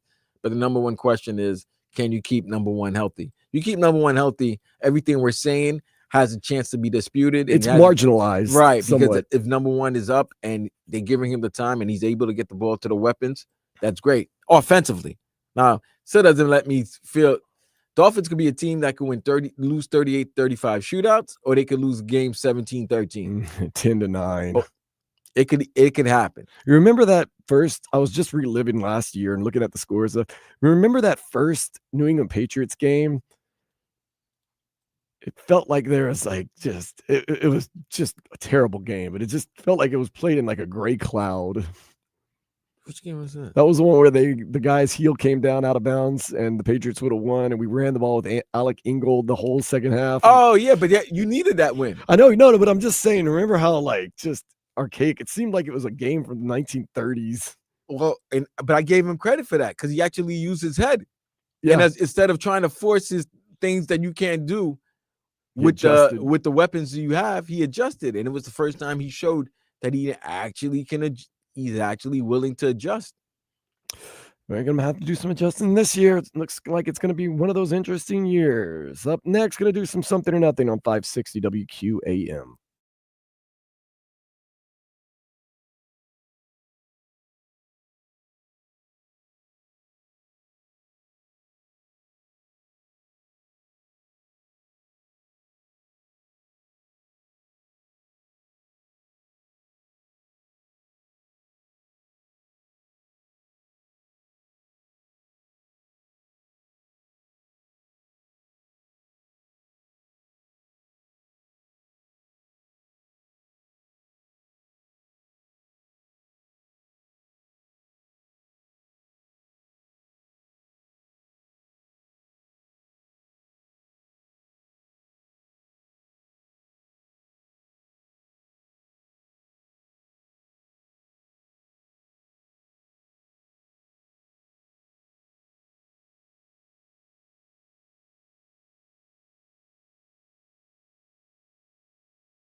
Oh, yeah. That's a smooth sound on a Vlader day on 560 WQAM. I feel like I'm saying like the Church of Jesus Christ of Latter-day Saints. Yep. You could be a patron. Oh, I'm taking nominations. well, I don't even know what the word would be. Oh, man, Sweden and Germany about to do battle in the women's I like Euro a girl Cup. named Flipper. Her name's Flipper? Her name was Flipper. I like that. Man, he's got some talent out there. Sweden and Germany. Nice. All right, let's get into some of the things. You'll let me know whether it is something or nothing. Cal Riley, catcher This guy really can hit home runs. for Huh? the Seattle Mariners. 38 home runs now before the All-Star break. Something or nothing. It's something. I'm shocked by this. I mean, what he hit last year, 30, maybe 35 last year, something like that. Is this like unexpected power? Is this like Brett Boone? Is this like Brett Boone from like 20 years ago when all of a sudden he was hitting home runs and he was using Big Papa Pump's lunchbox? I mean, it is definitely not expected because that's a lot of home runs. Last year, And he's a catcher. You know, that's physically challenging. In a switch hitting. And Oh, a yeah, switch sure, I hitting forgot catcher. he's switch Thank hitting. you, Zach. Yeah, he's a switch hitting catcher. That means he's definitely hitting every time. And he's catching 9 innings. So you're going up and down. I'm shocked by this. He should be breaking now. You know, his last 10 games, he's had 26 at bats. He's 6 for 26. 6 All home of them home runs. He's like our guy, Kasparis Yakuchonis. He's a feast or famine, man. Like, And yesterday he had 2 hits, 2 home runs, and the second home run was a grand slam. God, So he makes them count. he's batting 264. Last year he batted 220. So He's also the only guy to have 38 plus before the All-Star break besides Barry Bonds. oh, The only other guy who had 39. that's good company right So there. Cal Raleigh has 2 more games, I guess, today and tomorrow before the All-Star So break. he theoretically could get to 40 by the All-Star break. All right, ladies and gentlemen, this has nothing to do with you guys, but only for Vlad's enjoyment and pockets. Go ahead. We want Courtney Williams to score 4 more points. Courtney Williams to score. We can't watch the game because it's on ABC, but the Minnesota Lynx is playing the Chicago Sky. Okay. It's a pretty close game. Keep us posted. But we need Courtney Williams to get over 14.5 points. Okay, over 14.5 points. I got you. I'll be definitely cheering. She's for at 11. Whew, come on, Courtney. Come on, Court. Come on. Go, Cousin. There you go. You know how I feel. Go to the short nickname. Let's go, Court. Let's go, Court. Let's go. Speaking of chicks digging the long ball, Cody Bellinger hit 3 home runs yesterday, and he really got robbed on a 4th one as he played his former team and the Yankees skull drug the Chicago Cubs. I like skull drug. Yeah, they did. That's really you messing with that person's head if you skull drug. Ooh, it's nasty. That Oh, nasty man. part. It was fun to watch that game yesterday. Really? Was it? Well, I mean, every time Cody Bellinger got up, it was gone, and he got robbed. I think they robbed the first one, didn't they? Was it the first one, Zach? Or was it? Yeah, Yeah, it had to be the first one because the last one was his last home run. he hit his 3rd of the game in his last at bat. It was Yeah. either his 1st or his 2nd at bat. Man, that's awesome stuff. So here's the thing. I'm very happy, obviously. I'm a Yankee fan, die hard. But I've come to the conclusion of this. If I'm going to a Yankee game and Aaron Judge is on fire and he doesn't get a pitch to hit and they just walk him, I'm going to be upset that I went to this Yankee game because I came here to see Aaron Judge either swing and miss or hit a home run. Did you see the other day Ohtani got up with the bases loaded and they he walked him. Yeah, they walked him. I'm not, listen, and guess what? I'm not upset like Not the that as a stupidest thing to fan. do, to be honest. I don't want to see stupidity now. I want you to pitch to the player, but I don't want you losing your job for your stupidity now. If the bases are loaded and it's on, you got a 3-1 lead, I'll walk him in to give up a run instead of him hitting a grand slam. That's the Barry Bond rules. Yeah, got Buck, to. Buck Showalter was so right when he did that as the Arizona Diamondback manager. Don't be stupid. Yeah. That's how you lose your job. That's how you end up being a fan. Pride will get you sometimes. U.S. men's national team, Malik Tillman, he's going to transfer from PSV to Leverkusen in the Bundesliga. Is that something or nothing? It's nothing because I don't care. Malik Tillman had a good Gold Cup, though, man. I was very impressed with his skill. I care. I care not. Nobody cares. I'll give you something because I think he worked his way onto the World Cup team. Ooh, nice. Speaking of soccer, since we're deep into it, tomorrow's FIFA Club World Cup final halftime show includes Drake. Doja Cat, Oh. J Balvin, Oh, and Emmanuel Kelly. Dude, I can't not say enough about Doja Cat and J Balvin. I couldn't tell you who Emmanuel Kelly is. Vlad, are you going to help me out? That must be a throw-in, like, Doja Cat, you want to perform? No, well, you have to take my cousin. His name's Emmanuel Kelly. He has to be in the background like Serena was at the halftime Super Bowl show, where it doesn't really make sense, although it did kind of it made sense. Stop. Well, I was watching him. I was like, "What, is that Serena Williams?" It made sense. It makes sense because he's from Kendrick Lamar's from Compton, and she has a history with Drake. Yeah. But I mean, that's pretty cool. Doja Cat and J Balvin, halftime, FIFA Club World Cup, New York. Well, Drake's doing next year, the World Cup. Oh, he is? Yeah, he's doing the final. Okay. I love me some Doja Cat. I do love. Hey, paint the town red. I like that joint. I like the song I like Paint Vegas. the Town Red. That's a Yeah. good song. Speaking of good songs, Clips. They Yeah. recently did an NPR Tiny Desk. I saw it. Something It was about the- great. Should It I was- watch the Tiny Desk or It should I is listen to something, the album yes. today? Well, Which you one- should do both. I don't Did have you see time it, to Zach? I've No. never heard of Clips. Oh my God, Zach. It explains a lot. It's all right though. The Tiny Desk is great because if you listen, because they perform some of their old tracks from the old albums. Right. It's only 20 minutes, so it's really Right. quick. I watch them. But it was great. You don't. It I think I'm it diving makes into you the album appreciate. today. You know what it is, bro? I'm diving into the album. No, you definitely got to dive into the album. It makes you appreciate the artistry of hip hop because who would have ever thought 50 years ago, 55 years ago that you can actually do a Tiny Desk of and I'm not talking about like a particular artist. We're talking about the Clips, who is a renowned hip hop duo whose subject matter is not the subject It is matter. renowned. The people know about the subject matter because they probably get induced by it or take part of it, but not this type of subject you want to be talking about, the kind of content that's thrown to the masses. And they performed, and one thing about Pusha and Malice, they're MCs.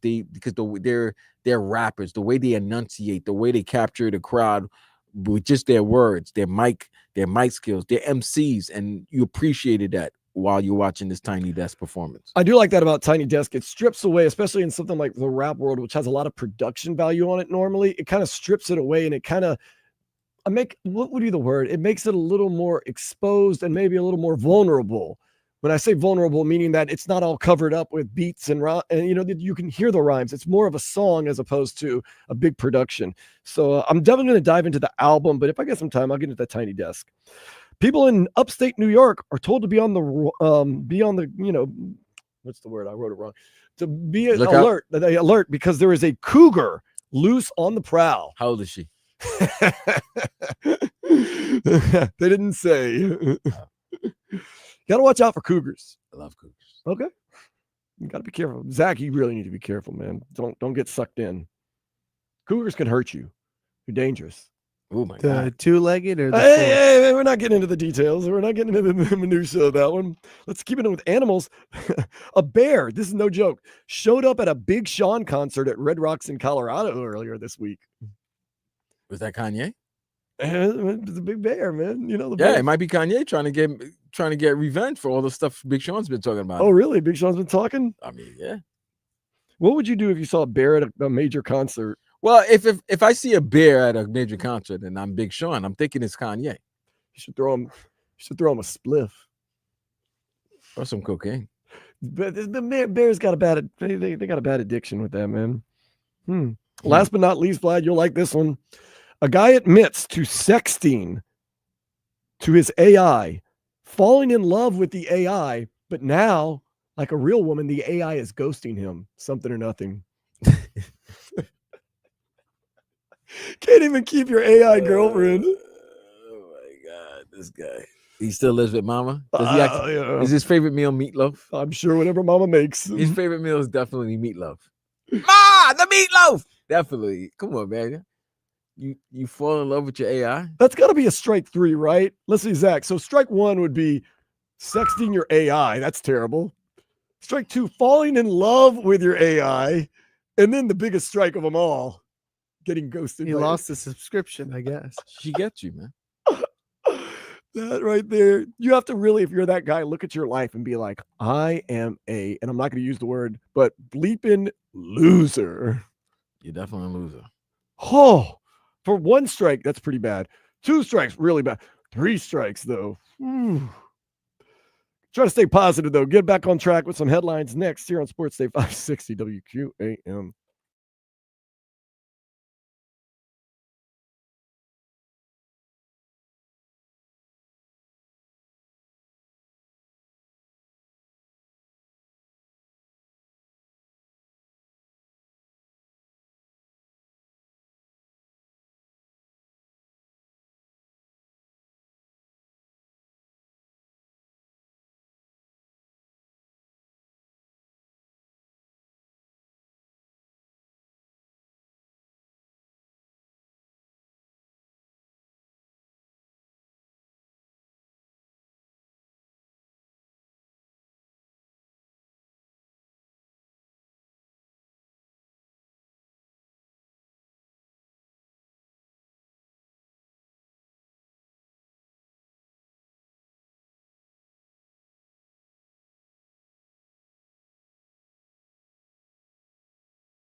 All right, we got a concert though. Clips coming to town.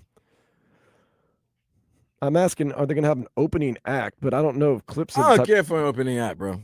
I really don't. That's a little weird. Like with rock music, it's a little different because you kind of got to get warmed up. But like rap, it can be kind of disjointed. It seems like sometimes. So I don't know. We'll see. We'll get there early. I'll get there early at least. Like I said, take time, hang out, have a good time. Got a lot of soccer on here. I see Sweden and Germany, the women for the Euro Cup, are playing right now. And this isn't a final, and this is on national TV, by the way. Not to dwell on it too much. There's a lot of talent on the field. Yes. 305-567-0560.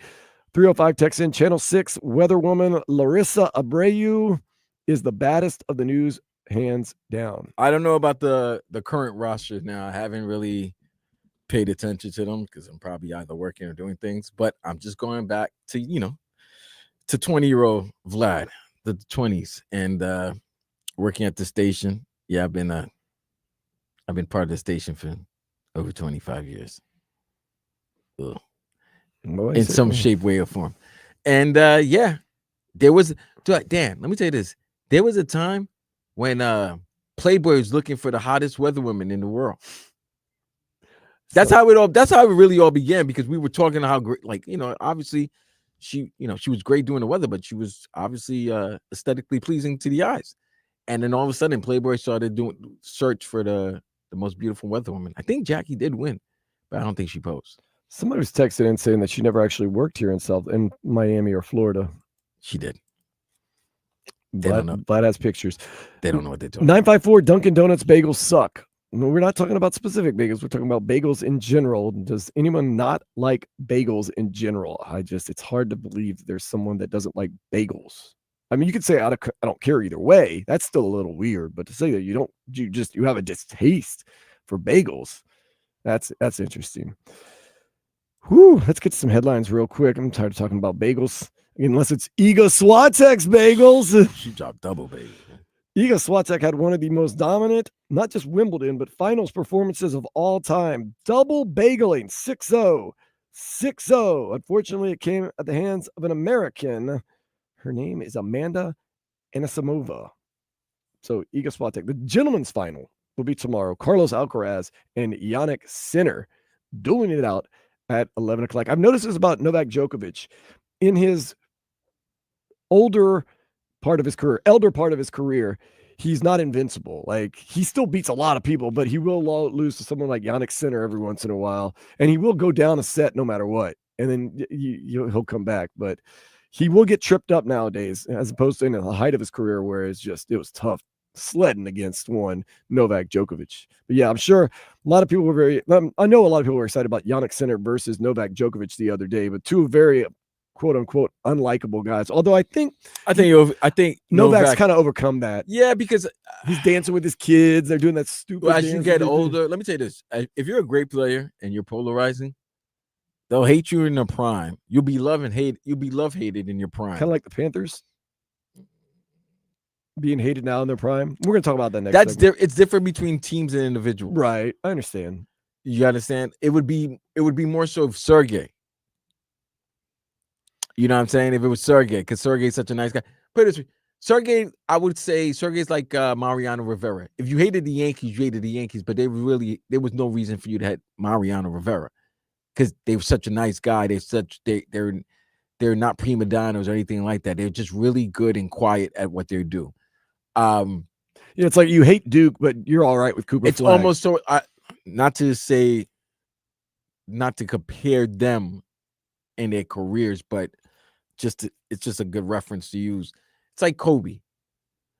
Nobody liked Kobe. Either you hated Kobe, you loved Kobe during the prime of Kobe's career. I'm in the hate of Kobe. Right. But towards the end of Kobe's career, when you saw he was still doing Kobe things, but you knew, oh man, it might be the end. Like, I'm not going to be able to see this. There was more of appreciation for Kobe towards the end of his career. I respect all great players. I didn't like Kobe Bryant as a player. Sometimes not liking someone as a player bleeds into not liking a person at all. Well, I don't know Kobe. So. No, I'm just saying that's how some sports fans look at things. Like they might not like the player because the player beats them or the player's good and the player.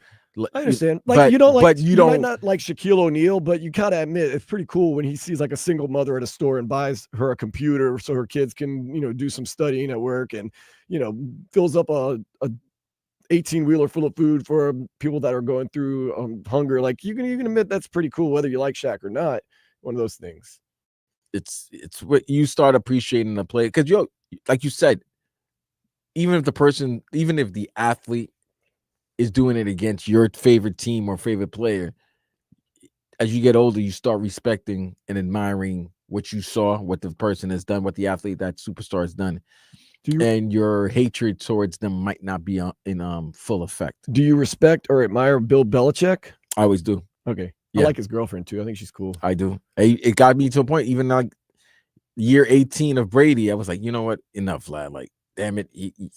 He's just that good. Like, stop it. Like, stop. You're ruining yourself. You're ruining enjoying some greatness. He's just better than you. He's just better than the teams that you like. He's better than the players. Just accept it. I just want to say this, and it doesn't make sense, but it does if you think about it. I didn't really like Tom Brady until his old lady and they broke up. I guess he became more relatable. He wasn't Mr. Perfect and everything was good. He's got problems just like us. His old lady's tired of him working. He just wants to hang out with the guys. He just wants to play one more season. Can't you stick it out? And, just made him more relatable. Now I'm cool with him. Whatever, do your thing. Do your thing, man. Inter Miami, they face Nashville SC tonight, 7:45. That game will be on FS1. So if you're allowed to change the channels on your TVs, unlike us, you will be able to watch that game if you have cable or some type of subscription service. Good thing the Super Bowl is not going on because I don't think we'd be getting it here at the radio station, but I digress. Mario Cristobal has Miami with the 8th ranked recruiting class for 2026. USC has the number 1. Kane's first opponent, Notre Dame, has the 3rd ranked recruiting class. Should be an interesting one. 50 days away. 50 days away, exactly. Damn, tomorrow's really 7 weeks, huh? That's it, man. 50 days away. That's crazy. Heat did lose to the Hawks 105-98. Rookie Kasparas Yakuchonis led the way with 24 points. Miami plays Cleveland tomorrow at 7:30. Khalil Ware played yesterday at 14, I think. And also Pella Larson, had some double-digit points if you weren't watching because there was so much going on yesterday. Maybe you didn't catch the whole thing. Tomorrow, though, it's a big one. Club World Cup final. PSG, Paris Saint-Germain versus Chelsea FC. That is a 3:00 kick. So we'll be here. Maybe I'll even wear some of my Chelsea gear. Why not? I'm going to kind of win, like we talked about earlier. I'm going to win-win situation for this game because I don't hate either team. PSG's on a magical run, kind of sticking it to Messi and Kylian Mbappe and slightly to Neymar a little bit. They're better without star power. When I say star power, the traditional star power, they've got some great players. And Major League Baseball draft begins tomorrow, runs through Monday. I don't know about you, Vlad. I know, Zach, you're probably with me. I am fascinated by the Major League Baseball draft. I really am. Like, it's so cool because you don't know a lot of the names, but when they draft them and they show you the highlights and they give you the breakdown, to me, it's cool. And I understand. I went to LSU, so that's also a big deal, but I really do. And I even like when they draft, like, what did the Marlins got a kid out of Portland, Oregon, an 18-year-old pitcher. Doesn't that stuff, at least for the first couple rounds, really excites me. Yeah, I mean, I know a lot of the college players. The high true. school guys, like, you can get excited about, especially pitchers, like guys that are throwing 100 and they're 18. Like, they'll be up soon. Like the Marlins, I mean, a couple of years back, like they had a guy, Noble Meyer. I think that's the guy you're talking about. Like, he'll be up in the year, maybe really? 2, and he'll be 21, ready to go. So, Vlad, you want to get together after with the show and watch a little bit of the Major League Baseball draft? No. Well, you can't because we can't change the channels. That's why. I understand. But if they could, that'd be fun. No. Okay. With that being said, let's go ahead and take a step into the day spa. Oh, Australia's most tattooed woman admits it's cost her over $200,000 to get all the ink and modifications on her body. It's a lot. It's a lot. First of all, where do you get that much money? Second of all, what do you do for a living? Like, when you're tattooed head to toe. Have you ever seen someone actually like tattooed head to toe, Vlad? Like excessive, not like a lot of. You know how not head like, to toe, but I'm talking about, excessive, bro. Like excessive is like, all right, relax.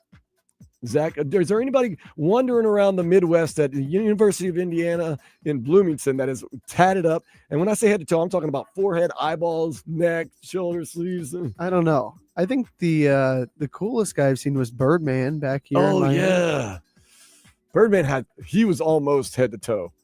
Yeah. He was like chin to toe, basically. He had some probably face tattoos too. My question is just like, as you age, how does that go? I guess we can find out. I'm gonna look at some current day. You want to look up some Birdman pictures? Current day. Let's see. He played for the Pelicans or with the Hornets for a while. Oh no, they're giving me the other Birdman, baby. Let's do basketball. Chris Anderson. I want to do basketball. Holy goodness, dude's a monster. He had some issues. Some of his pictures, he kind of looks like a demon. They don't give us any current day pictures. He was a great player, though. Birdman. Ooh. Helped you guys win a title, man. I know, Chris Anderson. Oh, they have a before and after picture. What he looked like when he entered the league and what he looked like when he was leaving the league. Goodness gracious. He's now bald. I know he kind of had the mohawk for a bit, but he's bald and he has tattoos on his head. See this here. He looks like what would you say? He looks like he's in a motorcycle club.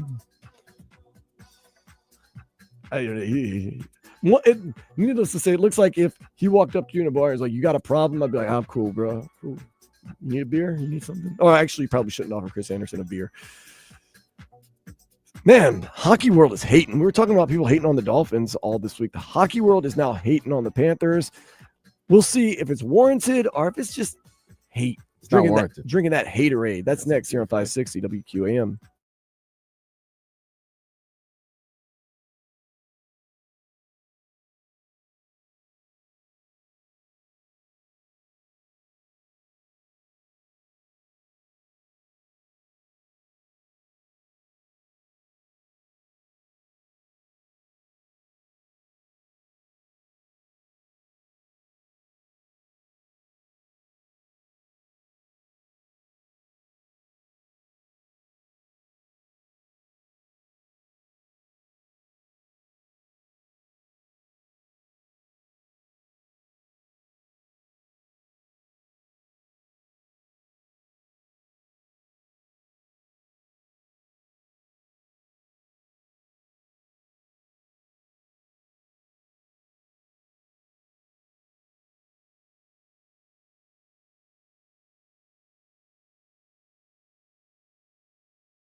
Panthers. Another season, another victory, another offseason, seemingly another victory for Bill Zito. The other day I was looking at ESPN, and ESPN had an article, and it is headline 2025 NHL team report cards, draft, free agency, and trades. Guess who got the best grade of all teams in the NHL? Los Gatos? Los Gatos. Can you guess what grade they got? A. Mm-mm. A minus? Mm-mm. B? Mm-mm. A plus? Mm-hmm. Really? Was that much? A plus. Jesus. Listen to what was written. Florida GM Bill was Zito. written. It is written. It is said. It is done. Florida GM Bill Zito gets top marks for somehow keeping all the key pieces of the Panthers' recent Stanley Cup run off the open market. Sam Bennett, Aaron Ekblad, and Brad Marchand receive long-term contracts from the club that will chisel its name onto the hockey holy grail for the second straight season. They did that today, or it's now done. There's no doubt Zito was aided by willing participants who left millions on the table, but not exploring their options elsewhere. Winning has that sort of appeal. Zito also found a young netminder, that's an interesting word, in a Tarasov to back up Sergei Bobrovsky next season as a possible upgrade to Vanacek. There were other under-the-radar ads across the board for Florida, too, from Zito, replacing the departing Schmidt and Petrie. He re-signs fourth liner Thomas Nosek and bringing in Brandon Bussey and Nolan Foote. Panthers' depth has been a weapon for over long postseason runs, and Florida is well-positioned again, thanks to Zito's savvy business moves, to be elite again over the next 12 months. Might go longer than that. Honestly, he couldn't have done much more to give Florida a chance to create a true dynasty. So you got to be feeling good about all that. Well, with their love comes hate. So this guy writes many reports for SI Toronto. So you know he's already going to be doing this. His name's Dave Atler. He went on the old X.com the other day and kind of took a shot at the Florida Panthers and the Brad Marchand situation. Oh, damn. I just messed that up. You ever hit the button and then all of a sudden it hit stop? You delete it? You take the own button. Here we go. Well, the Toronto Maple Leafs are not going to get Brad Marchand as the Florida Panthers signed the 37-year-old to a 6-year contract extension. We all expected that he would get multiple years into those years where, you know, he may or may not play. But to 43 years of age, no one's played in the NHL at 43 as a forward since Jaromir Jagr in 2017, 2018. It is kind of sketchy. I'd be surprised, or maybe I shouldn't be surprised if the NHL allows it, because there's no repercussions for this. Florida can say, look, he's a premier player. He can do this. He can still play. They could penalize him after the fact, but I don't know. This looks like pure cap circumvention. The NHL just made a new CBA. Doesn't look like anything's going to be done about it, and the Leafs lose out on someone they probably could have very well used. What in the world, David Atler, are you talking about? They didn't do anything wrong, but it looks sketchy. Nobody plays till 42 except Jaromir Jagr. It's like, man, really, you're reaching there right there. You know what's reaching is the fact that we already knew they're going to. Nobody, all these deals that they get, nobody plays to the length of their contract. You play halfway to it, and then you throw it out, and then you restructure to a new deal. Right. But other than that, he's making it sound like they're going to force him. He's going to play till he's 43 years old. No, he's not. Like, that's not. I guess what he's saying is, you sign a guy to a 6-year contract knowing that most likely he's not going to play all 6 years. So what? Then all he had to do is not sign a 6-year contract. The fact of the matter is nobody put a gun to these players' head. They see a winning situation. They love being there, and they want to stay there. Just a bunch of haters. What it is that you've had 3 years. You've seen 3 seasons, not even 3 seasons, really 4 seasons of success. You've seen the model. You see that the model's working, and you don't see any stop or any not a lot of slowdown or bumps in the road, right. Obstacles in their way. I mean, it could be obstacles, but you just don't see this train from slowing down. You know what I'm saying? Right. So the fact that you see it, the fact that their nucleus is signed for another 4 to 5 years, which is crazy. That's what it is that it's probably never happened in this current market in the NHL, just in all the sports, really, that you have a team that signed their heart and soul, their core 9 players. There's only 21, 22 guys on a roster. So you have nearly 40% of your roster, which is your core players in. We're not even including the goalie, right? So that's if you got half your roster locked in for the next 4 to 5 years and they're your best players, yeah, you're going to win. Same, we see this happening right now with OKC. What has OKC done in the last 2 weeks? They've locked it as much as they possibly can down. They've locked their 3 best players. They've locked them down after winning a championship for the next 5 years. Yep. And as we've seen, if you have a good player and you like him and you believe in him or her, it's better to sign him early and pay him a little bit more early. And it actually ends up being a good deal in the end than waiting and paying them later, because it will cost you a lot later on if you believe in this player and they're going to be good. So yesterday's price is not today's price. It does have to be frustrating if you're anybody but the Florida Panthers that you had 3 guys that you were looking to keep as free agents, and all 3 of them, after winning Stanley Cup, took a hometown discount. And that's the problem I think people have, is that what is really going on here? Okay, they're great. They're playing. Their coaches, their coach is one of the best coaches. Their general manager is showing everybody he's one of the best general managers in all the sports. But what's really going on that these guys are willing to keep money away? But they're making it sound like it's collusion. It is collusion. It's the collusion of the team, of the players. The fact that they really F with each other. And they want to be here. Like, there's a difference when, like, you're cool with somebody and you F with somebody. Right. Like, they take trips together. Their families are together. Their wives. They've got a good life here. Like, think about it. That's another number one key. That's another important key. It is. Okay, it might be number one, is the fact that if you're married or you have a significant other, that wags and girlfriend crew, wags, that they got to get along. If they get along, your life's a lot easier. What? You have a championship winning team. Because when the girlfriends and wives can get along and they love getting along, they're doing things that are outside of the their husbands playing. Like, oh, let's go out for brunch, and it's only the wives. The men don't have to be involved, or the men can play golf and the wives can do their thing. Like, they really look forward to doing it. It really does make it easier, Vlad. Like, let's say they went to the Bahamas the other day. If wives don't get along, you go to your wife. You're not going. Let's go to the Bahamas. Some of the guys are going and their wives are going, I don't want to be around them. And you got to go back to your guys and say, I'm not going to be able to make the trip. But with this, it's like, yeah. Oh, yeah. You want to go? Absolutely. And that's the thing. It's okay. You know that, put it this way, Dan. You and me, if there's something going on, you and I probably, from the station, you and I are probably going to hang out because we know each other. Yeah. We're fam. Yeah. Right. But it's a difference if it's you and I, and then there's a Marcos, and then there's a J Fig, there's other people that's involved. Now you see, oh, wow, the people in QAM, they really mess with each other because they're hanging out outside of work. This is not a work-related aspect. So when these guys are hanging out outside of work, and it's not only like 2, 3, 4, it's a group of them.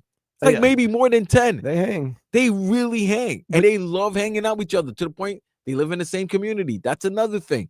If you really love your teammates, you start listening to the wives. Hey, what's a good school? What's this? And then they start going to that school. They want to live in that community. Now the whole community's Panthers community. Like, you can't beat that, fam. Getting back to your point, though, that's a synergy that can't be spoiled. Bill Zito didn't put a gun to Brad Marchand's head and say, take a discount. And they were trying to make it sound like not that the proverbial gun was held to these guys' heads to take less money and that they were forced to do it. No, you can't write rules that make people accept more money. But that's what I'm saying. Remember when we were saying they're grasping, like they're grasping like a battle rapper region right now. They were forced, they were coerced to sign a hometown discount. No, they weren't. We talked about it last week with Pisanti. Like, he was saying, oh, the state tax. What they don't want to say, the simple fact, the Florida Panthers created a culture, right, that's not only on the ice but off the ice, that everybody wants to be associated with. I do want to ask you this, though, Vlad. Would this happen in any other league? It seems like it's kind of unique to the NHL, that especially people taking hometown discounts, but 3 different guys taking hometown discounts. Yeah, it could happen in any league. Does it happen, though, in the NFL? Does it happen in Major League Baseball? Does it happen in basketball? It's not it has to involve the players. I mean, It's the an big three individual down case by there. case. Well, They I did mean, take it. Yeah, you're right. the big three. Why? Because they effed with each other. Because they were good friends and they wanted to win a championship. And they effed with each other. They traveled. They took they took trips together. When's And that was the same thing you heard about the Heat when during their 4-year run with LeBron. Like they did a lot of things together. Well, let me ask social media. What was that? Was it Halloween when they did that video? Yeah, they've done a lot of stuff. But I'm just saying that when you do that together, that helps the team. That helps the championship team. That you're really messing with each when's other. a recent, somewhat recent, within the past 10 years or so, that somebody from one of the major leagues, baseball, basketball, football, has taken a hometown discount to stay with the team? That wasn't, at the end of their career. That was. I'm trying to think though, because this is kind of a unique situation. Yeah, well, a lot of people took discount. Shohei took a discount.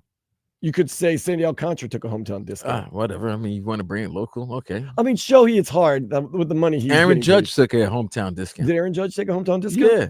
The Giants were offering more money to return him back home, but he took less money. Okay.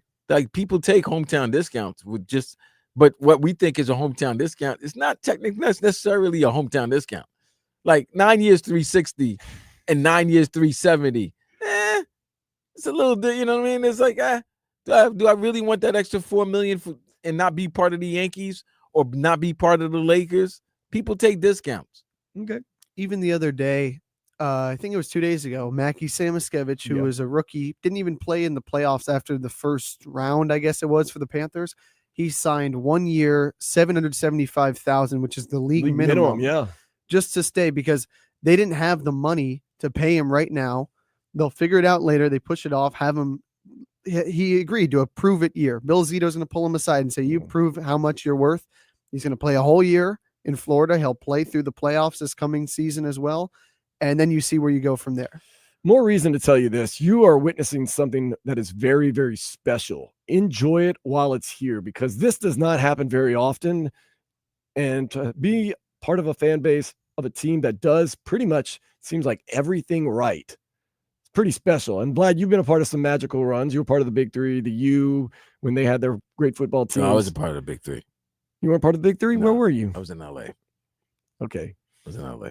That was part of the last Kobe run. And then so you were a part of that. When you're in something special, you just have to enjoy it. It's one of those things. Don't let it get away from you. Nah, you got to enjoy it. You're right. You do enjoy it, but then you start getting big-headed and you start expecting, the fan base starts expecting. Oh, I expect them right now, next season, the Panthers, exactly. I just don't not even going to lie. Am I wrong? I mean, I'm not wrong for it, but until the Panthers lose, until you see somebody say, oh, they beating them 4 times out of 7, no Florida Panther fan is going to believe that the Panthers are going to lose until they see them lose. This is the case. If the Panthers next year get back to the Stanley Cup Finals, and let's just say for some reason they lose to the Dallas Stars, we're going to be like, disappointing season.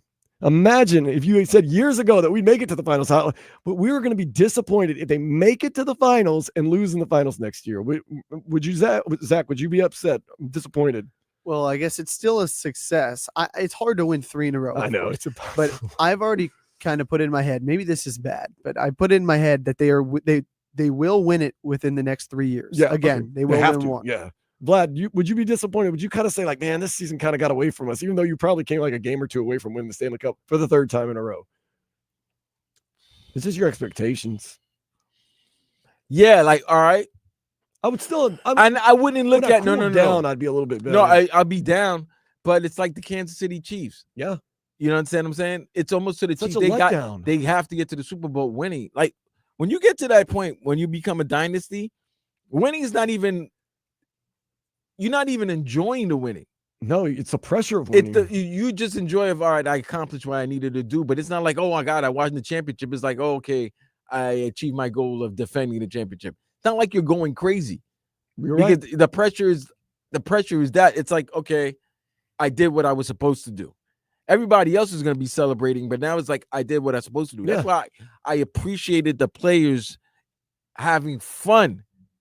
The ones in their second go around, having fun and actually enjoying it, like taking the moment, the time to enjoy it. Last year they didn't know how to act because it was the first time they ever won. This year they know how to act, and it was been there before, so it's good, and they're enjoying it because it kind of. I always say the second So- title is the most important. You know why? Mhm. You know why the second title is I always don't know important? why. Because it justifies it. It Justifies the solidifies. It first one, cements yeah. the first one. Yeah, It does. wasn't a fluke. Nope, it wasn't. We just got luckier. Now The other you win the team- second one. Now you're talking. Now we're now in you're talking about dynasty a talk. team that's earned it and deserves it. Now you're in dynasty But what talk. you're basically saying, Vlad, is yesterday's standard is not today's standard. Is that right? I like it. And they had lost the year before they won it. So every year the standard's going to change. This Right. year, But you when got to get to the Stanley Cup And what Finals. Zach just said was what I've been saying. Now we've It been, validified. they won that second title. So guess what? President's Cup is now included in the accolades. in part of the dynasty. Yeah, It's part of the accolades. Yeah. we wanted to throw that out the window, but But once you now win you look at the two, body of work and you're like, oh, President's Cup, loss it to was the- a necessary step. the loss of the Vegas Knights is yes, it's there, but it's like, well, you've been to 3 Stanley Cups. So it's like, yeah, you lost the first one, but you won the last 2. So yeah, you've been to 3 Stanley Cups. So everything now is a positive. Right. Everything is now, it's built. Everything now is It's a not a positive. disappointment. It's The just only part of way the it goes process. right. The only way it goes bad is if you lose. Something bad happens, which won't. No, if you lose, then it's like, okay, you lost. we got but right now, now, I feel as though we got a couple more championships. Then. Right now, you're the, you can you're walk the around. you're the HHIC, head hockey in charge. We're going to close it out on that next 560 WQAM.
Woo! Getting ready for Clips in South Beach. That's going to be a trip right there. We still got a month. We I get excited. We literally have a month. I get excited about things. It's literally a month away. Okay, well, I'll give you some things to get excited about if you're watching sports or paying attention to sports. Tonight's baseball game, or this afternoon's baseball game, Marlins versus the Orioles. We got my dude, Jansen Junk, pitching for the Marlins against our former guy, Trevor Rogers. So a little rivalry right there. And Connor Norby, of course, part of that trade. Kyle Stowers is part of the Trevor Rogers trade. So Trevor Rogers actually quietly having a very good season, although it's been kind of a short season, very good season. And just now, Zach told me you might want to watch a little bit of that Heat Cavs Summer League game tomorrow because the Cavs will have one Norchad Omier playing in the Summer League, which, of course, we remember Norchad Omier playing for the U. Word? Yeah, so hopefully he'll make this Cavs team. I thought Norchad Omier was the heart and soul of this team when he played here. And I know, and of course, Zach, you probably keep it a little closer to the college players. Some of these summer league guys, I don't know much about, but you follow the beat. And of course, you go to University of Indiana. Or is it Indiana University? Yeah, Indiana University. Okay, it's IU. Okay, yeah. And that's a huge basketball school. Is there anybody we should be looking out for on this either Heat team or this Cavs team besides Norchad Omier and of course Kasparis Yakuchonis? So the Cavs have Tyrese Proctor. Okay. He was on Duke. He was a point guard from Duke last year. The Heat, I guess we don't really have too much besides Yakuchonis, who's, I guess, a promising player. And we know Keyshawn Johnson from last year, Yeah. good players. But okay, that's a good reason to watch. And then Vlad, I was going to tell you something else. Inter Miami plays tonight at 7:45. So you're going to keep an eye on that one. You can maybe bet a Messi goal, anytime goal on that one. No, I might bet. You know what? I haven't done that. Nashville SC is. I don't think they've lost a match in 10 MLS matches, so they're playing very well. Okay. So keep an eye out for that. I will keep an eye out. I don't know if I'm gonna have a TV where I'm going tonight. I'm going to a place called Amada at Perioso. It's in Edgewater. It's literally on the water. Every time you say Edgewood, I'm thinking Jersey. Very different. It's kind of it's just basically where Brickell meets the bay. Oh, we still gotta hit that spot, bro. Rosa Sky. Yeah, I really need to go. We need to go one of these Saturdays when we get off. We're gonna take a run down there for happy hour. But that's in Brickell. Rosa Sky. Great happy hour. All right. We think the Marlins are going to win tonight? That is a Zach expertise question. Zach, they win it tonight or what? I got to think about this. I'm going to be honest with you. We got 20 minutes. Well, we got 16 minutes. The Marlins hit a home run in the 9th inning yesterday and lost 5-2. But if it weren't for that, they would have been shut out in 18 straight innings. So, I mean, also, the analytics say that when a lefty's on the mound, they can't have any lefties in the lineup. And the Marlins have Kyle Stowers and Jesus Sanchez as two of their best hitters, and they're both lefties. And they sat him out the last 2 times they faced a left-handed pitcher. So once the lineup's out, let's take a look. Yeah, let's take a look. Get your gambling. If you're gambling Marlins, I'm getting my gamble on right now. But I was going to give you a stat that actually won. Give me a stat. So, well, it's now over. It was in the Yankees game. The Yankees game. Won. They lost. Yeah, they lost 5-2. But I saw something that the Yankees game hit under for like 16 straight games, and then since then it's been over for the last 12. Man. So is it the first under? And I'm not sure. I don't know what it the has line to be was. because it had to be like 8.5. This was a 5-2 game. Yankees games have been going over ridiculous to be. So yeah, I would have lost you money. Stowers is in the lineup. He's hitting 7th though. Okay. No Jesus Sanchez though. No Jesus Sanchez. Okay. I don't like the lineup. So tomorrow I will guarantee you a win from the Marlins with Yuri Perez on the mound. Are you guaranteeing? Yeah, I'm guaranteeing it. They can't get I'm a swept. little worried. My favorite player in the league, Jansen Junk. I just feel as though maybe today is one of those days he takes a step back. Prove me wrong, Jansen, if you're listening. I just don't like the fact that you're just free willy-nilly just saying Jansen Junk. That's his name, the man's name. Jansen Junk. And Trevor Rogers has a little bit of revenge. He's having a good season. This could be a tough one for the Marlins. I just have a feeling in my stomach that Jansen Junk's not going to wheel and deal, but he'll hopefully prove me wrong, and Marlins will get a win, which, I would feel a lot better about. Also, one more reason. Yesterday, Edward Cabrera, who was on the mound for the Marlins, usually doesn't throw as many strikes as he did, and he got knocked around. Jansen Junk is one of the most accurate pitchers in the entire league. He does not walk anybody. So, I mean, if he doesn't have his best stuff like in the zone, It's gonna be we scary. could get knocked around. That could get scary. So Vlad, we're saying basically stay away from this game. Take his under on the walks, whatever it is. He won't walk Okay. a single guy. I'll do that. I like those Hopefully. guys. They put it out there, man. I one time went and saw Jack McDowell, speaking of old times, for the Chicago White Sox, where he either struck you out or you hit a home run. And he'd win his games like, 6-4, but it'd be like 4 solo bombs. So it was like, man, like you can't find a little bit of the middle ground. Vlad, do you have any exciting evening plans? Nah, bro. It's kind of a slow night. No, you know what? I'm watching the boxing tonight. I'm gonna watch the Bodega champ. Yeah, Berlanga. He had last time I saw him fight, he was against against Canelo. Oh, yeah, we call him the Bodega champ. He's from out of New York City, Puerto Rican. Ooh. I think is it Edwin Berlanga or it's something Berlanga? I forgot, but we call him the Bodega champ. He's fighting, and also Shakur Stevenson is fighting as well. Shakur is a great fighter, but he just can't get the big fights, and I just don't understand why. Hopefully, he puts up. He has a great performance where people could start noticing him. Talented kid, but just not getting the draw. Can't get to anybody's eye. Your career has gotten you on that. That's that. Do you gamble on boxing? No, I don't gamble on boxing. I love watching the fight game. I just don't. I'm not gonna put money on it unless there's like a crazy like Prize Picks bet or Hard Rock has you bet this amount of money for over one punch. I'll do that. Oh yeah, dude. Yeah. I was broadcasting from a local boxing event one time, not here in Florida, but in another state. And I went to the bathroom and they had guys in the bathroom wagering on fights, like the local boxing fights. Like that's disgusting. That's how degenerate are you, bro? That you're at a casino and you're in a bathroom. Like that's the crazy part. Like, and you're betting on local boxing. It's like it was jaw-droppingly scary to be honest. Have some respect. Have some respect, man. Get out of the bathroom at least. Man. They're right by the where you dry your hands with the right by there, passing out that money, man. Two old guys too. And I said, man, you got money on this fight? He goes, I have money on every fight. I was like, that's sad. And they were obviously like when I say high spinners, high losers at the casino because they got free tickets and everything. My man said high losers. I doubt with their savviness that they were really taking the casino for a walk, You don't think they were savvy? That's messed up. I don't know, man. In a public bathroom taking bets. I mean, pretty bad. I would say. I would think so. So that's some got a lot of interesting stuff. Tomorrow we're going to be on from noon to 4. Daniel Solana texts me. Says, hey, we finally get Solana. He says he wants to talk about Inter Miami tomorrow. Hopefully it's going to be good stuff and not what happened with Messi. He's not Hollywooding. He's not Hollywood us. He's been all over the place. He's been in Uruguay. I'm going to ask him about the women's Uruguay Ecuador game last night because I watched the whole thing.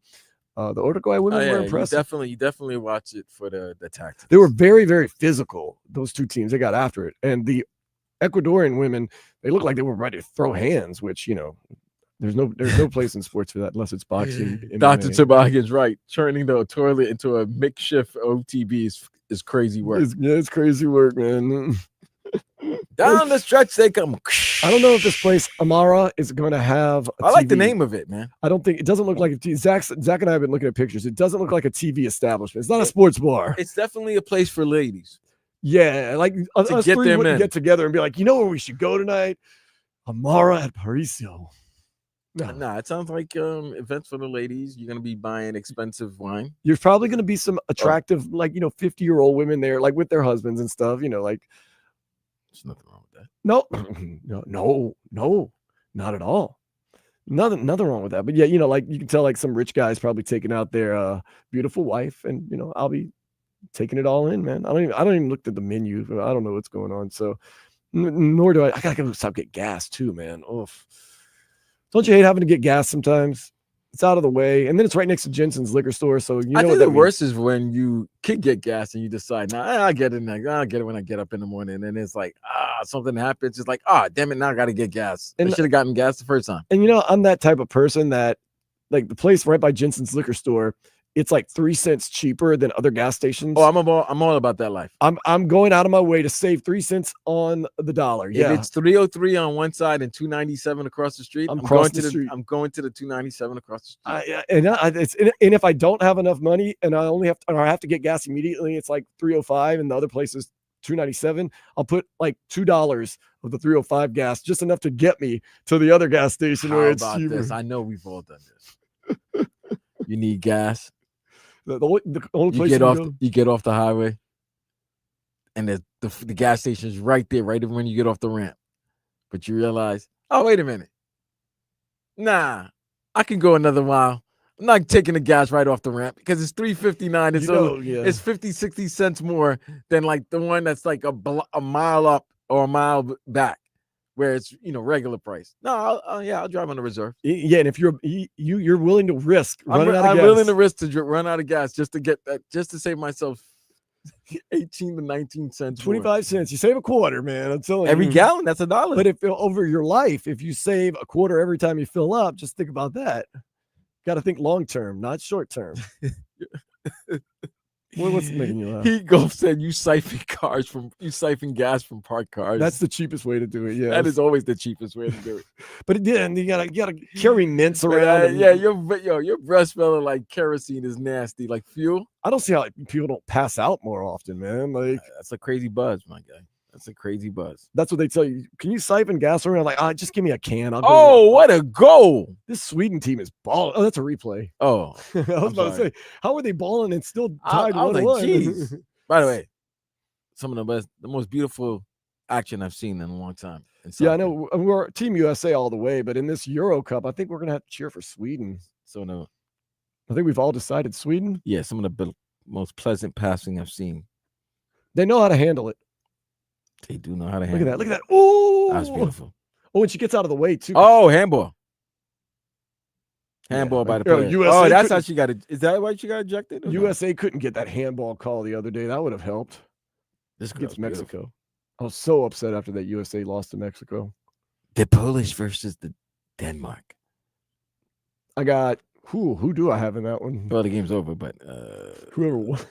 looks like the Denmark. I think Denmark's red. I would think. Yes, usually. I don't know. The Polish are red. I'm sorry. Poland also does have red as one of their colors. What do you call it? Do you call that national colors? Yes. Is that what it's called? Like, so red, white, and blue is the United States national colors? That would be our national colors. Okay. Now, if you see every jersey that we have, it's some sort of red, white, and blue. But I did think. Wait, time out. Italy is not azure. It's azure. It's always blue. For wearing blue. Yeah. But so is France. Yeah. Blue. Yeah. I mean, but you could see it in their flag. But Italy's quote unquote national colors would be the color of their flag, which is red, green, and white.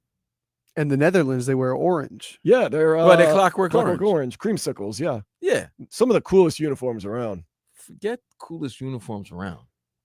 Their coaches are the best dressed men I've ever seen in my life. They're so fit. In life. I'm a guy.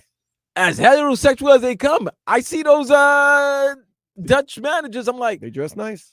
Those guys dress nice. They take care of themselves. Like I want their suits. I'm like, man, I'm not gonna lie to you. I rock that suit.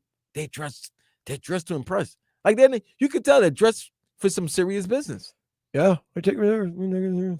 See what Javier Mascherano has to do tonight. Get the Inter Miami a win against 7:30, 7:45. 7:45, one of the best teams in MLS, Nashville SC. They are the hottest team in MLS. Hopefully it ends tonight.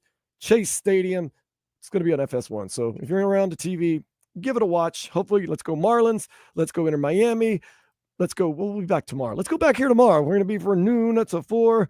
For my cousin Vladimir Lewis on. Yeah. Zach Horowitz. I am Dan Day. This has been Sports Day on 560 WQAM. Later, fools.